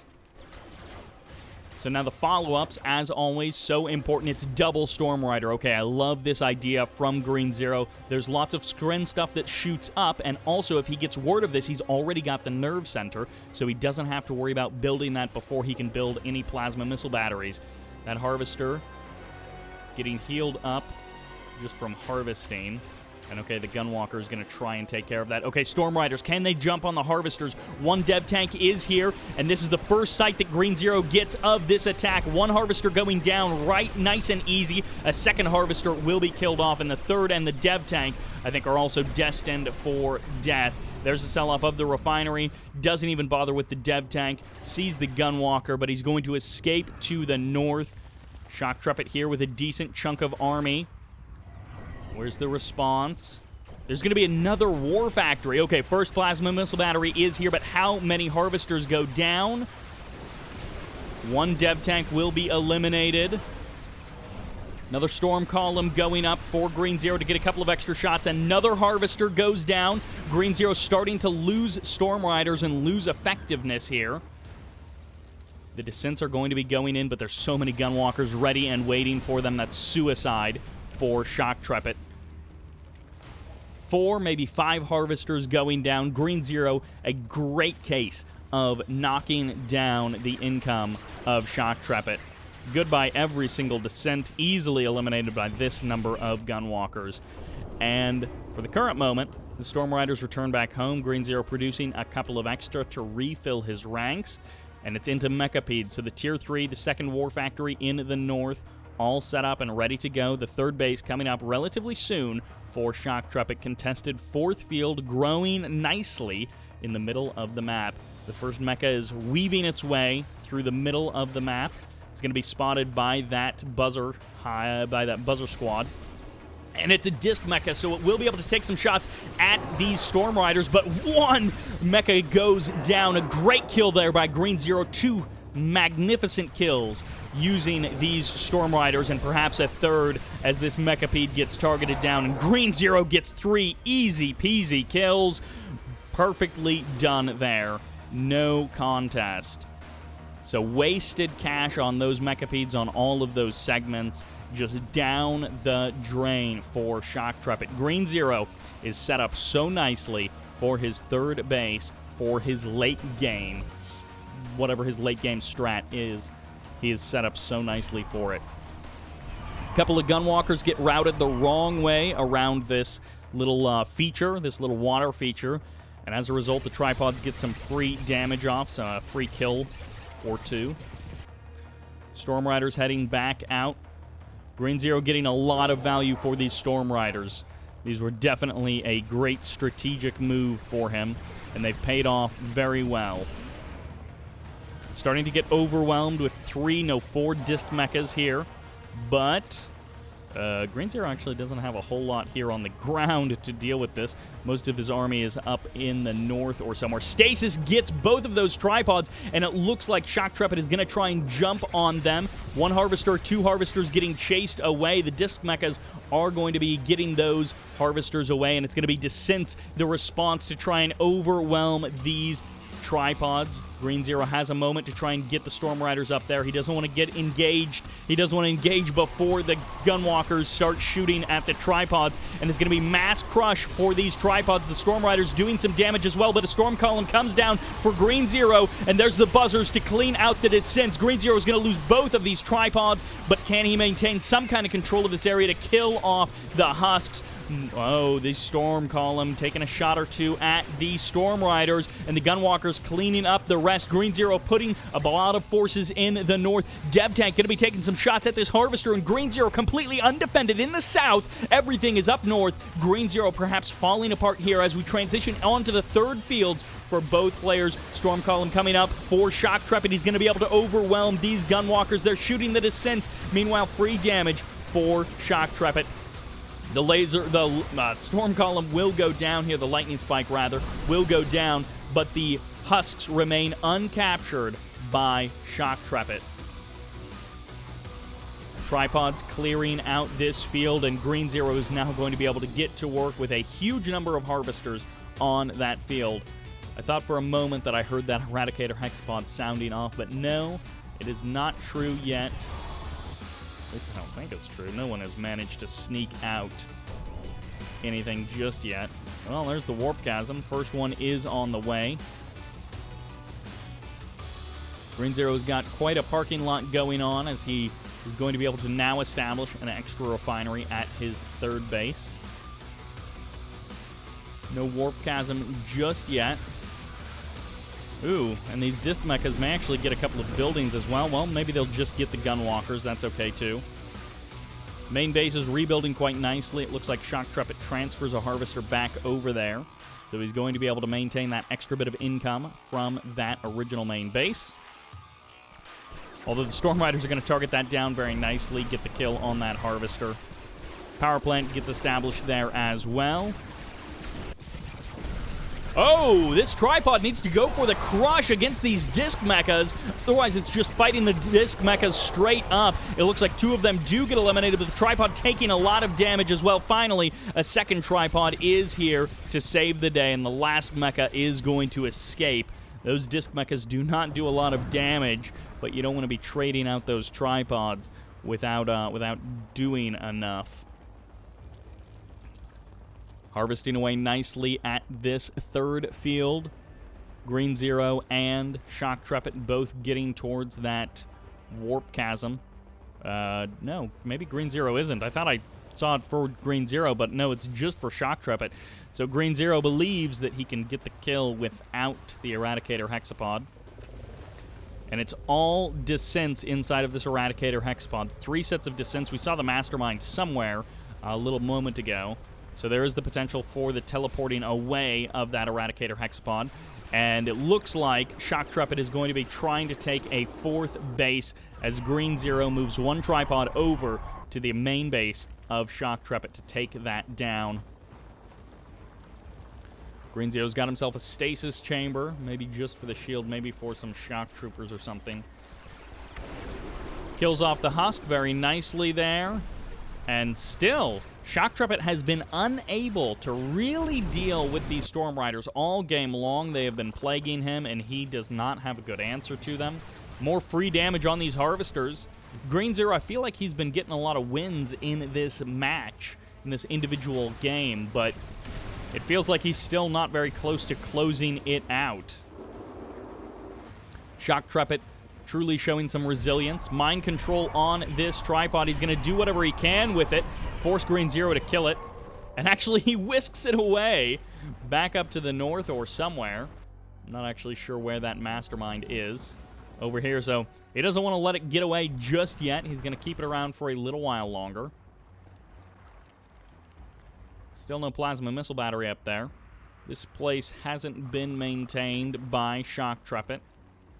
Eradicator Hexapod is here. Green Zero is, well, his MCV is still here. He's not, I think, going for his Epic. He just wants to go with lots and lots of tripods, and definitely don't blame him. Sometimes players get so fixated on that Eradicator Hexapod or the Marv or the Redeemer that they sacrifice everything else to get it up and running. Eventually, these shock troopers able to clean up these Storm Riders. Very nicely done there. That tripod getting dangerously close to being eliminated. All right, it's mass tripods for Green Zero. He's not out of cash, but he's getting relatively low on cash, as he's got a decent amount in his main base, and he's got a decent amount at his natural expansion, but not a lot of harvesters over there. Probably will transfer them away now that this third field is gone. Mastermind v. Mastermind, so who gets the better Mastermind plays, we shall see. Green Zero maybe even going to be long-distance harvesting from the center. There's the mind control, but gives up the mind control. Eradicator Hexapod moving forward, and of course it's going to get whisked away at the last second. So this Harvester will escape for the current moment. And Shoktrepet moving forward. This might actually be go time. He's committing pretty far to this attack. The Devastator Warship's coming up for Green Zero. Green Zero definitely has the numbers, and Shoktrepet just calls it. He says, I am out of here. Green Zero going to be crushing these husks. And Green Zero commits into the attack. What is Shoktrepet's play? He grabs the Devastator Warship. There's the stasis to lock down a good chunk of those. Where's the return stasis? As Green Zero's forces are getting a little bit overwhelmed, having 3 or 4 of his tripods not actually in use here. And it looks like the Mastermind just got sniped, so Green Zero doesn't have an answer to the Eradicator Hexapod, and half of his army is still frozen in place up north. That Mastermind snipe was great from Shoktrepet. Now 4 of the tripods back online. They're going to do what they can, but I think they're just going to get overwhelmed by the forces of Shoktrepet. And Green Zero, no return 1 clicks. Kind of curious there that he didn't have that stasis shield ready to go. I guess it wasn't on it wasn't off of cooldown yet or something. But no 1 clicks to save that army. Shoktrepet just got to have his way with that force. No ability to EMP that Eradicator Hexapod, nothing. That just fell apart for Green Zero. He's going to get the kill on at least 2 of these Harvesters here with these descents. A couple of buzzers coming in, but 2 Harvesters going down. 2 more Harvesters might be getting eliminated. But at the same time, Green Zero has 4 tripods now, and I'm not sure, yeah, his stasis has to be offline. Green Zero is going to get the kill on more Harvesters. There's the sell-off of another anti-air to get the kill on those descents. So finally, Shoktrepet makes his home safe. And in moments there, it just fell apart for Green Zero, and now he's getting chased around the map. No MCB. There's the stasis. Oh, man. He must be just that timing not working out. I don't know what he had used it on previously, but he clearly used it on something, and it wasn't ready to go. Man, that is a massive stasis. If he had been able to do something like that, that would have changed the way this game goes, perhaps. As Green Zero has been defeated, the GG gets called, and in kind of a surprising game, Shoktrepet actually takes the win there. Pure resilience, keeping him in that match. It felt like he was behind for a good chunk of it. And actually, no, he was keeping neck and neck with the economy of Green Zero. So, I mean, Green Zero technically ahead at the beginning there, but functionally they're on the same eco. And then by the time the third base came up, Shoktrepet was a little faster on that. Green Zero catching up eventually anyways. And actually, they were very neck and neck that entire time. Shoktrepet takes the win. A surprise going in to game number 4.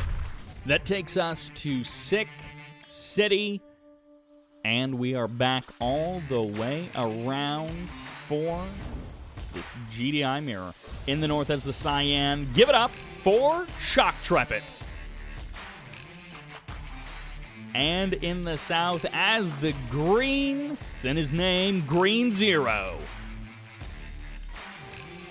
2-1, so Green Zero, calm, confident, cool when it comes to GDI. Getting bested a little bit. I mean, the nod game, maybe he did not expect that double War Factory play after the rough start that Shoktrepet had in that match, and hey, falls up with a double War Factory. It catches Green Zero off guard. His army is out of position. But that's Scrim game. Again, Green Zero at his heart of hearts. He's a GDI boy. GDI, Steel Talons, maybe even a little bit of Zocom. He's feeling frisky on the weekends. But he's a GDI boy.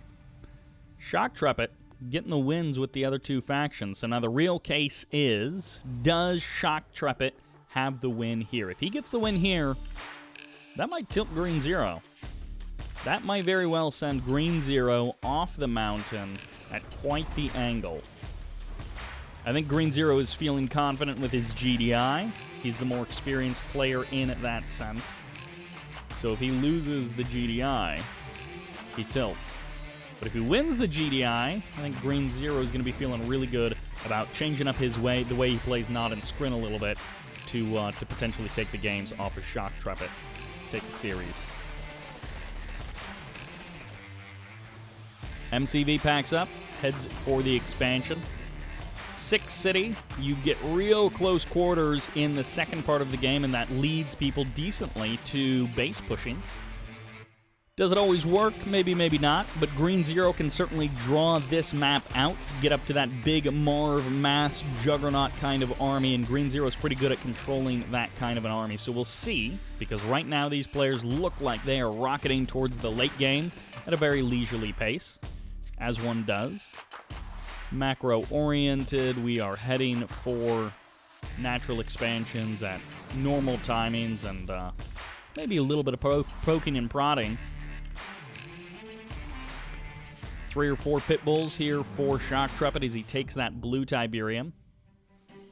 Green Zero delaying his blue Tiberium get for just a little while longer. And it looks like Shoktrepet will just barely get a full load of blue Tiberium. Nicely done there. All these buildings in the middle can cause some problems. It's mostly riflemen in here, but a couple of rocket squads as well for Green Zero. It's the big Green Zero pit bull play, but don't be deceived. This might be an airfield play. There we go. We got some orcas on the way. Greeny is going to be going for the pit bull orca 1-2 punch.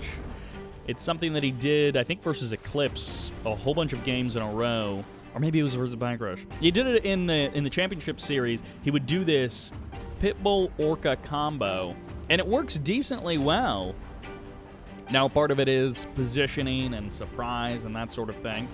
Does Shoktrepet expect this? But Green Zero has done a pretty good job of holding the middle of the map. We saw him commit to that with extra units, extra riflemen and rockets, and that harvester, yeah, you can see him as those rockets fly towards him. He turns right around. He's like, no, thank you.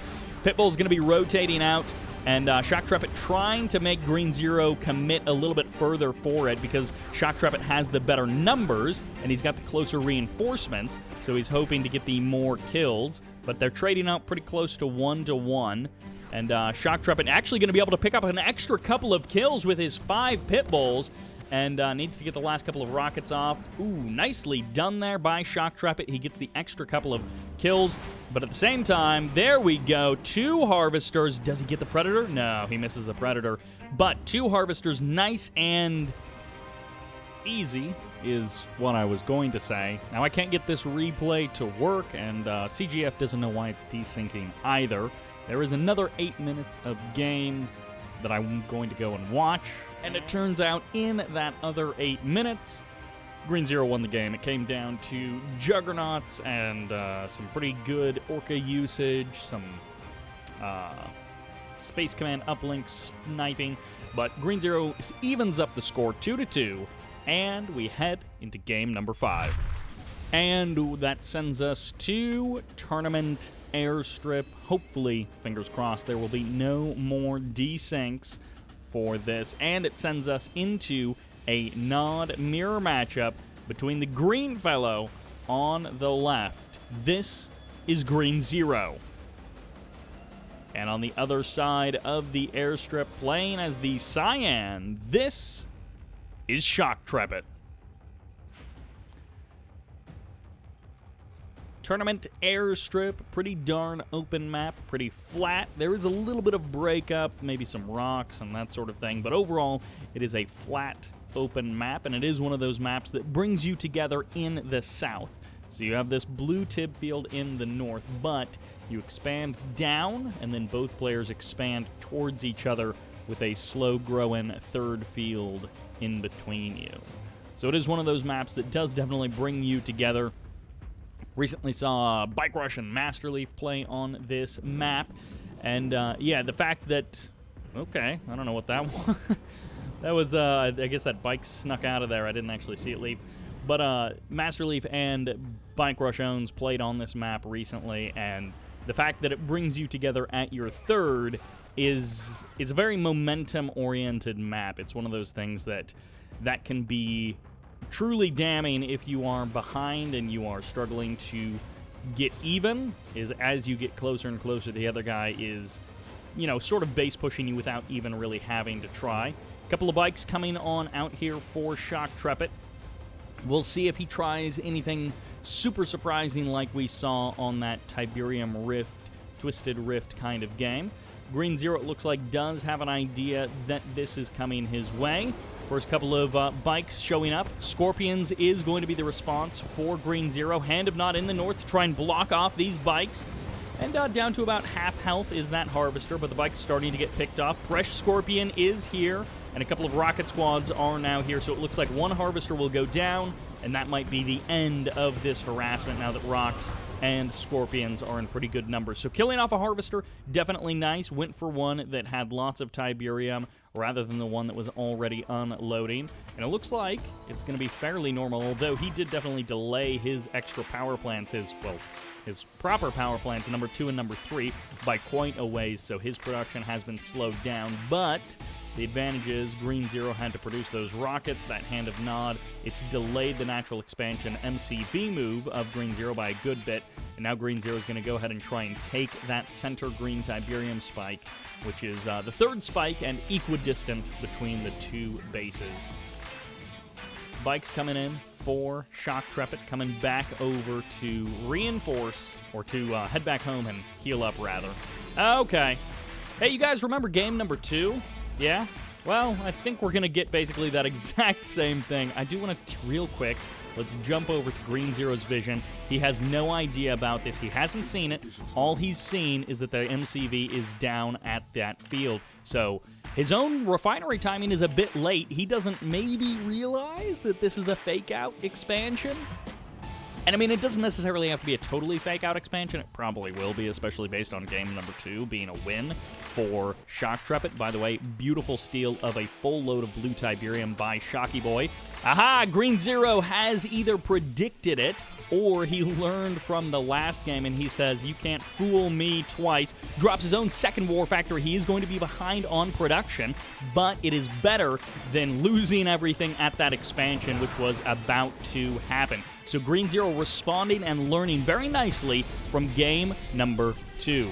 Now it's all about the control, and it's up to Shoktrepet to either respond by expanding himself and getting his natural expansion underway, which kind of puts the onus on Green Zero to make something happen on the other side of the map and go for a kill. His own refinery, it looks like, is going to be 10, maybe 20 seconds behind that of Shoktrepet. And, ooh, it looks like Shoktrepet has peeled off his army into a couple of different groups, and he's using some of them just to cycle around Green Zero's side of the map and maybe even delay any potential attacks from Green Zero. Look at this. First load of green Tiberium coming up, and Green Zero just now spawning in his Harvester. So Shoktrepet, lovely delay, and he's going to grab one of these Harvesters, which is weakened from the earlier attack. Lovely move there by Shoktrepet. Manages to pick up a Harvester kill and maybe even take a couple of bikes with him. Trading out 1-to-1 after you've got your expansion up and running. He's got Scorpion tanks lined up to meet these bikes. Shoktrepet playing this out perfectly, strategically and tactically. Almost perfect moves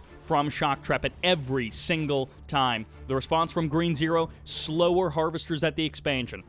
He's got the Tiberium spike in the middle of the map, 600 credits a minute of an advantage, but that's not the same as a harvester, but picking up a harvester kill in the north and maybe transitioning this into a bunch of more harvester kills in the north will certainly make up for the advantage that Shoktrepet has. But maybe Shoktrepet is getting played like Green Zero got played there in game number 2. Green Zero doesn't commit to the harvesters. He takes some damage as the bikes swing by, and oh, it looks like that pathing from Kane's Wrath, love it or hate it, it killed those 2 bikes, and it actually might kill a 3rd bike. No, it survives. But look at this, Shoktrepet. He's got his op center up. He's got his 2nd refinery up. Green Zero has got that going as well, but Green Zero is still hunting and looking for some kind of an opening, some kind of an opportunity. Oh, he misses that. He didn't realize that that was just random fire from those bikes coming in. And yeah, the tib spike gets grabbed by Shoktrepet. So that advantage is now gone. Harvester literally turns its rear armor to the bikes, but they didn't take the shot. They were shooting at the Scorpion tanks, and they're gonna be able to jump on a couple of these Scorpion tanks, get the kills. But ultimately, Shoktrepet is carefully trying to maintain a lead. He might be able to jump on a 3rd harvester here in the north. His fire is spread between the Scorpion tanks and the harvesters, but he gets the harvester anyway. The rockets aren't in good enough numbers to stop these bikes, and a 4th harvester, if he circles around the south side of the war factory, he's instead going to jump on another Scorpion tank. Every Scorpion tank killed is a bit of value for Shoktrepet. It's not ideal, but it's good enough. No dozer blades for Green Zero, so I don't know if he's going laser capacitors. He's got a good number of Scorps. That harvester survives, but is this going to be a Scorp v Scorp battle? To be honest, it's been a while since I've seen a Scorp v Scorp laser capacitor kind of battle. It's mostly been avatars, you know, Redeemer, bit of man spam mixed in there instead. 1 click's coming in. Looks like it was the refinery in the... No, it was the Shoktrepet side of things. Well, Shoktrepet was the one clicking. Green Zero was the one losing the refinery. I'm not sure if Green Zero has totally made up for the advantage that Shoktrepet created for himself. Green Zero did a good job of cleaning up harvesters in the north, even one of them staying offline perhaps a bit longer than it needed to. But overall, it feels like Green Zero did a lot to even things up. Maybe that 1 click of the refinery in the south. Well, never mind, it kind of is equal now. Oh, and he gets the harvester as well because that was a low-health harvester. So that harvester already had, 20% of its health missing or something. All right, dozer blades on the side, and, whoa, laser capacitors and dozer blades. Green Zero has to get out of here. As you can see, those upgrades finished. They were active there, and Green Zero was like, oh no, I have to leave. Is that the sell-off of the Ops Center? No, the Ops Center is still there. I'm not sure where this Black Hand squad came from. Perhaps just a random, intentionally produced Black Hand squad. But Green Zero now has to think to himself, what am I going to do? And curious MCV position here for Shoktrepet. I'm not sure what that's about, but it looks like he's going to be prepping to transition to the late game. He was getting that 2nd refinery back up and running. I think that was a bit late by comparison of the refinery of Green Zero. Green Zero going to be looking to burn down this tib spike. All right, laser capacitors done for both teams, but dozer blades not finished for Green Zero. Still hasn't come in yet, so there it just finishes as this engagement starts. I'm not sure actually who gets better numbers here. Green Zero nearly missing an opportunity to jump on those Scorpion tanks as a couple of them moved forward in a way that they really shouldn't have. Bikes coming through again. Not sure if they actually got anything. Meanwhile, in the middle of the map, Scorps v Scorps as they head towards that center green Tiberium fields. There's the Redeemer Engineering Facility for Shoktrepet. He's going to be potentially looking to just lean in with his Redeemer, which he actually hasn't started yet, so maybe let's count to 10 on the whole Redeemer thing just for a moment.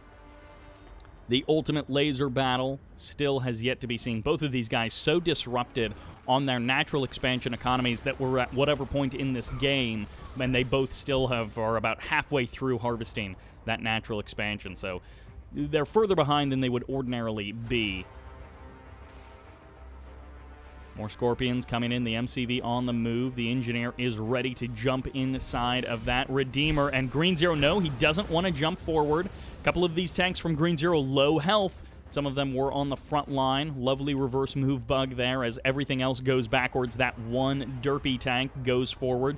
Green Zero with a flame tank. Now, this isn't the most important refinery, but he's going to get the power plants as well. At least one power plant here goes down, and the flame tank gets eliminated. That, well, that wasn't the biggest deal, but Green Zero getting a bit of damage there. It stops that refinery from being sold off, but the fact that it wasn't sold off means this refinery is still alive, and the war factories are still alive. So actually, all things considered, that's a pretty good exchange for Green Zero and for Shoktrepet. Green Zero got a little bit of value for that flame tank, and Shoktrepet didn't really lose anything of value. Redeemer about halfway done for Green Zero. It's ready to rock and roll for Shoktrepet. Bike's coming in. Shoktrepet saw this. He did not respond well to this. And he's going to be losing a harvester for it. Double vet on one of those bikes. Meanwhile, the middle of the map, they're still just staring at each other. The bikes skate away to the north, and Green Zero has been pretty consistent with this harassment. Rage Gen may be fired off. Maybe that was just a couple of extra shots from this Redeemer. And the Redeemer for Green Zero spawning in at just the right moment. His engineer is standing by. And does he sell off the Redeemer engineering facility? For the current moment, he does not.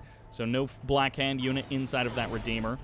Ooh, a couple of Scorpions trying to sneak into the back of the base of Green Zero, and in the north, there goes off the Rage Gen in the south, but in the north, there's a Flame Tank sneaking by. Once again, Green Zero, he's going to try for that Rage Gen firing off now for Shoktrepet as his Scorpion Tanks come in. His own Redeemer is very low on health, reveals the rear armor as the Scorpion Tanks are going to get the jump on Green Zero's Scorpion Tanks, so the Redeemer absorbing the shots, and the Scorps are going to close in. There's the cloak to allow the Redeemer to get up close and personal for the crush. Keep in mind, there is a flame tank in the north for Green Zero as well, so he could burn through the rest of the main base of Shoktrepet and really cut down the production of Shoktrepet.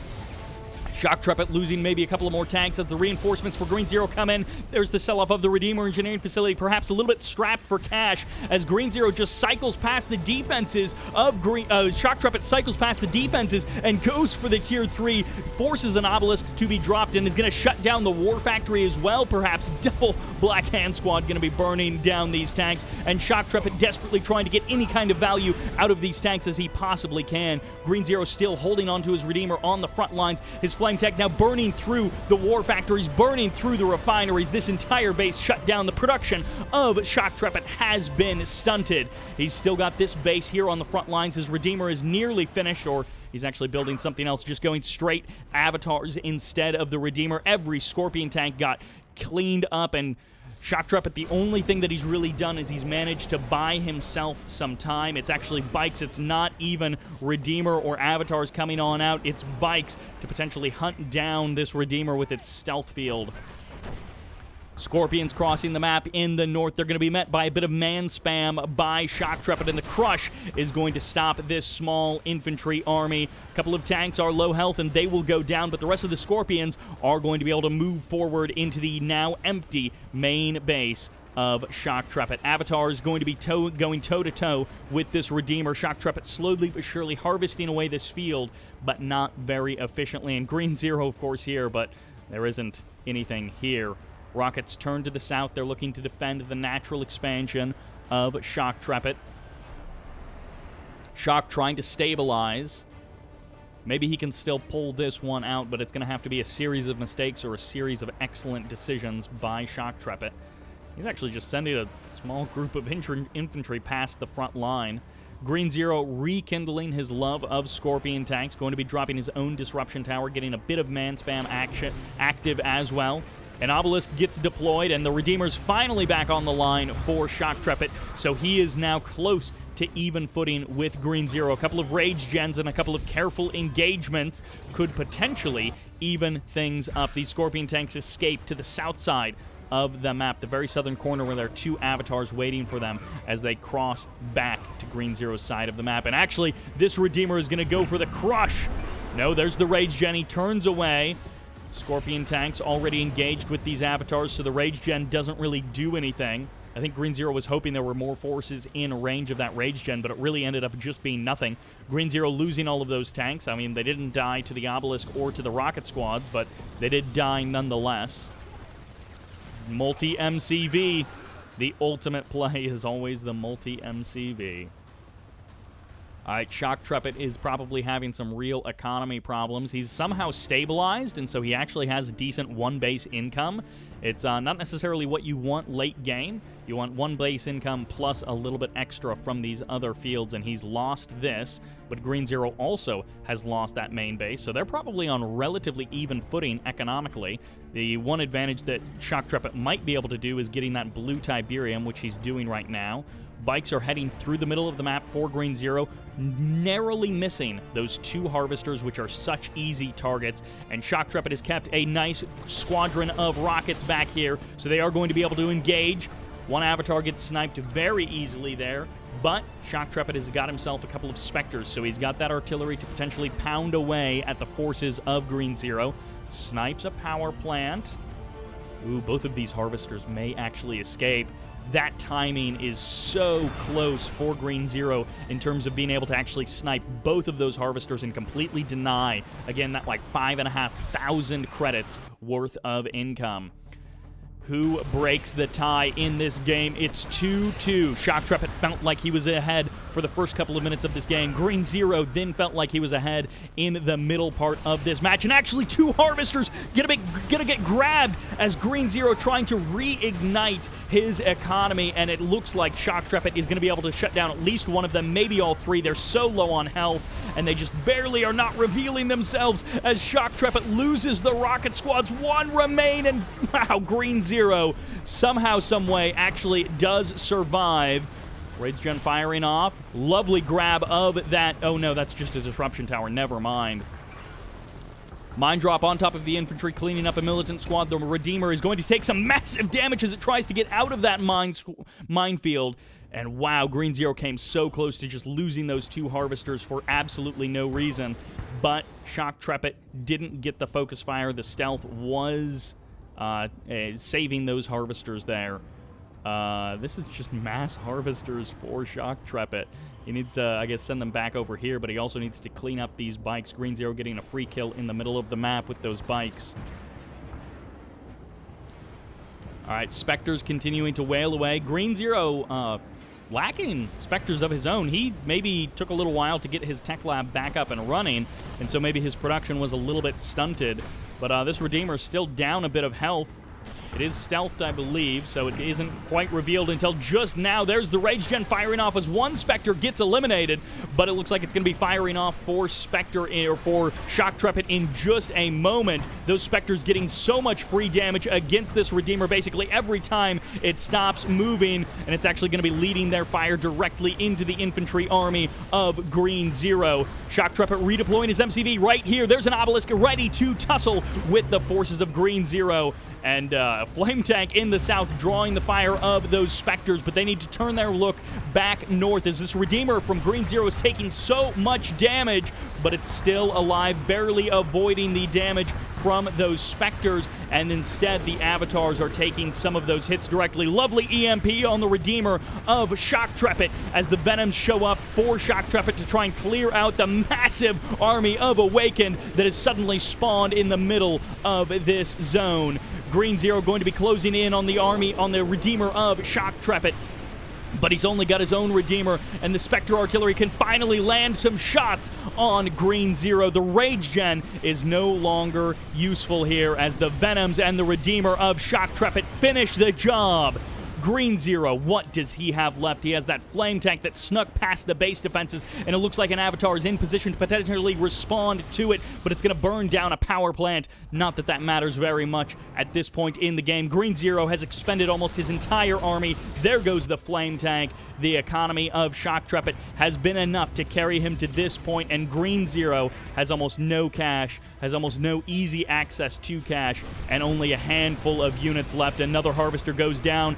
He just spent cash on SAM sites that got the kill on one Venom, and now his MCV is about to be removed from the game. The Venom said head back in for one reason or another. I'm not sure. I think maybe he thinks the ammo also costs Green Zero money, but it really doesn't. Packs up the MCV, and obviously that's not going to save it. Goodbye, MCV. That fella is done. The War Factory does still exist back there. Green Zero has got virtually no units.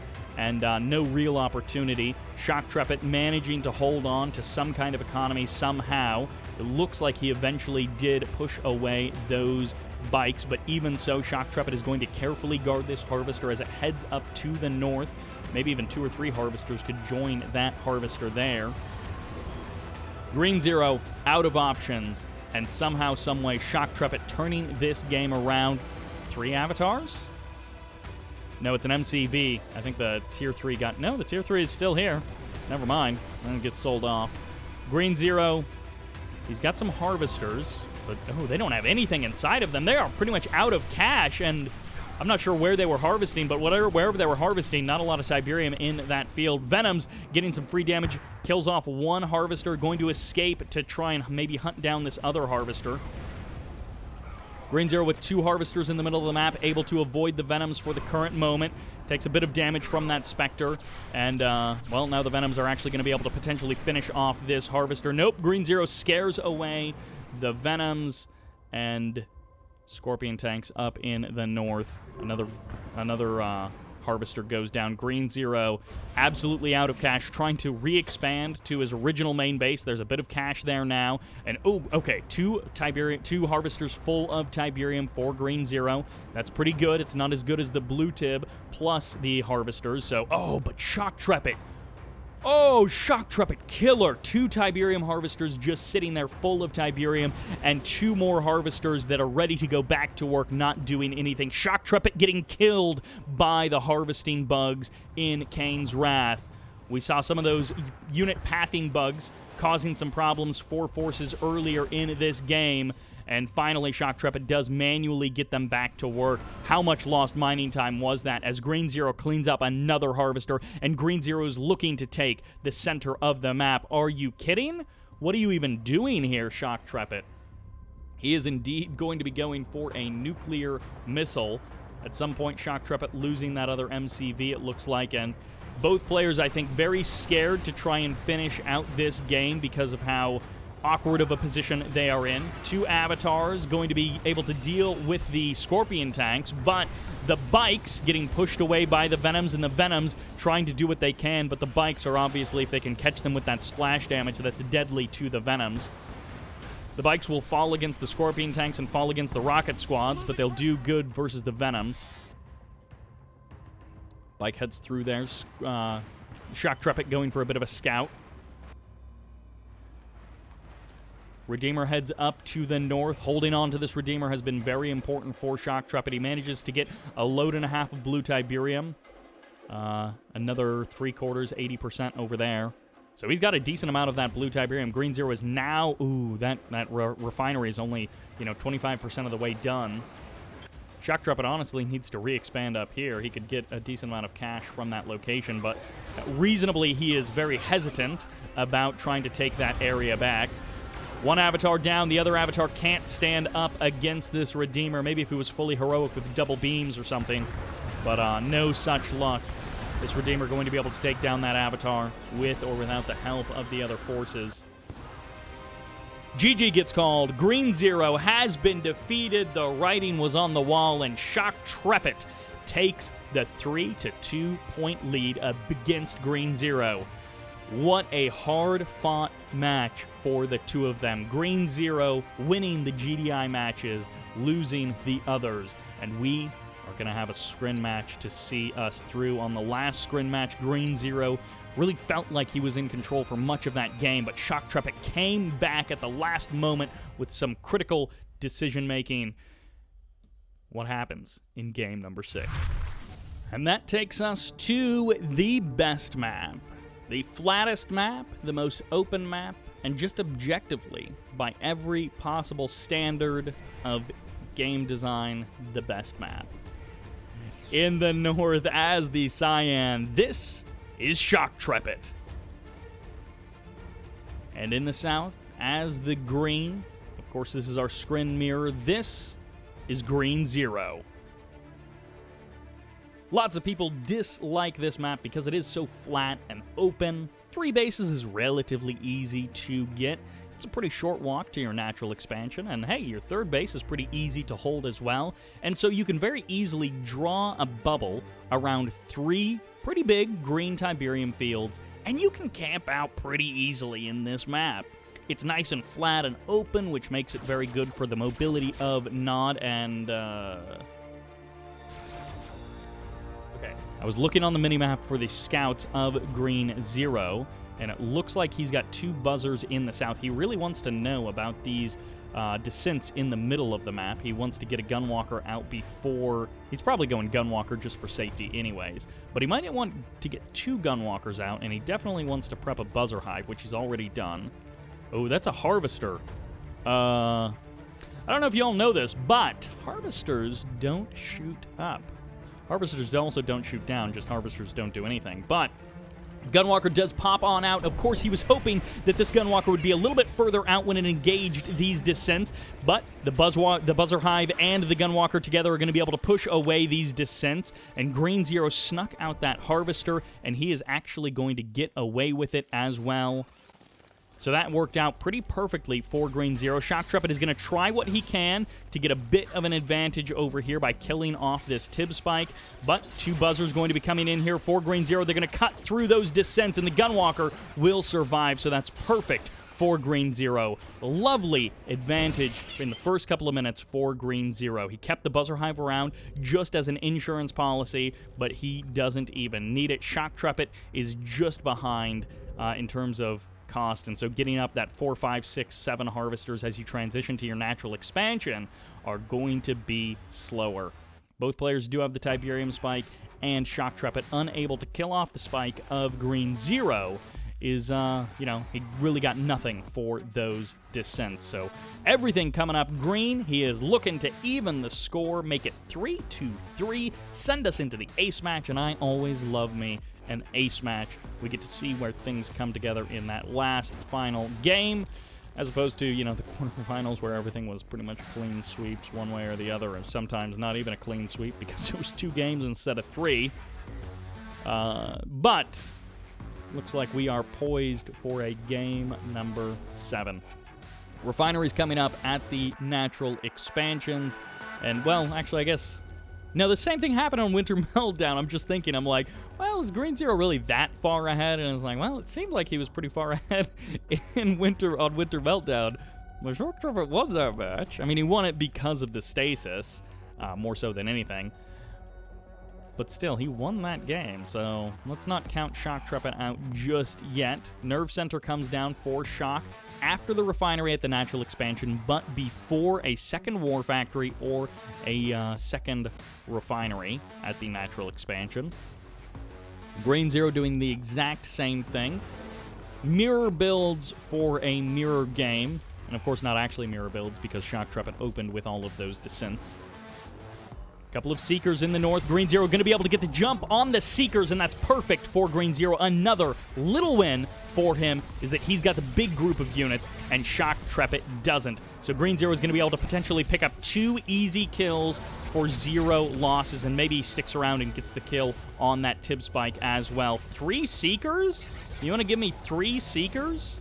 All right, I will take them, says Green 0. And it looks like Green 0 is going to increase that lead by even more. But do not be deceived, ladies and gentlemen. We have some potential for shenaniganry. Not necessarily actual shenanigans, but we are poised and we are ready. Dev Tank going to be able to shut down that Lightning Spike pretty easy. 2 Dev Tanks charged up with Green Tiberium, and Green 0 going to be spending some cash on those attenuated force fields. He was hoping he could do a little bit more. That was like a pretty sharp timing attack. And do we have Tier 3 coming up for Shoktrepet?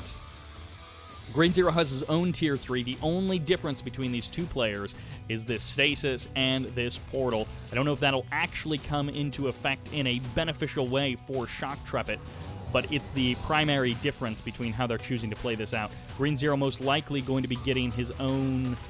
It's building slowly, so I'm not actually sure. It might be Warp Chasm straight into... Oh, no, it's a second War Factory. He's just going that way. I assumed he was getting his own stasis up. Oh, Green 0's packing up his MCV, so He doesn't have a stasis, and here comes a mastermind. Now, the question is, do we have a signal transmitter to follow this up? Because this might be a wormhole mastermind play, and Green Zero does not have some of the tools that you would hope would kind of match this. He does have more production than Shoktrepet. Okay, there is something just got placed. I'm not sure where it was. There's nothing else queued up. Okay, there it is. Yep. So Mastermind over here. The MCV is here. Where are the scouting units for Shoktrepet? Nothing yet. Shoktrepet perhaps waiting for the moment. Dev tanks and mechas. That's a seriously powerful force. I mean, just dev tanks and mechas by themselves can do a defensive dance and a harassment-oriented play. Okay, there's the scouting gunwalker, and, you know, this doesn't look particularly innocent, but it's actually more insidious than you might first realize. Warp Chasm getting deployed near the third base, and this is going to be a base crawl to the third for Shoktrepet. Green Zero, on the other hand, moved his drone ship. There's the wormhole. There's the MCV cap. Perfect execution by Shoktrepet. And hey, his third refinery is... Okay. Well, that's that. So, we have the map score at least. That's not... okay, well, that game... How is Shoktrepet ahead on Eco? No, actually... Like, obviously, that was a frustration quit from Green Zero overall, but in a 7-minute, 5-second game, how is he 4,000 credits ahead when he opened with those descents? Green Zero went more into, it must all be the mid-game. As they both get Seeker tanks and Gunwalkers, Green Zero doubles down into that, and Shoktrepet goes a little lighter into that. So I guess Harvesters like 5, 6, 7 were faster for Shoktrepet. That's crazy that he was ahead on economy the entire time with that build. Anyways, that will do it. Green Zero having a frustrating loss here in the semifinals, and that sends Shoktrepet into the finals against BikeRushOwnz. And that'll do it for this video. Thank you all very much for watching, and this is Sybert signing out.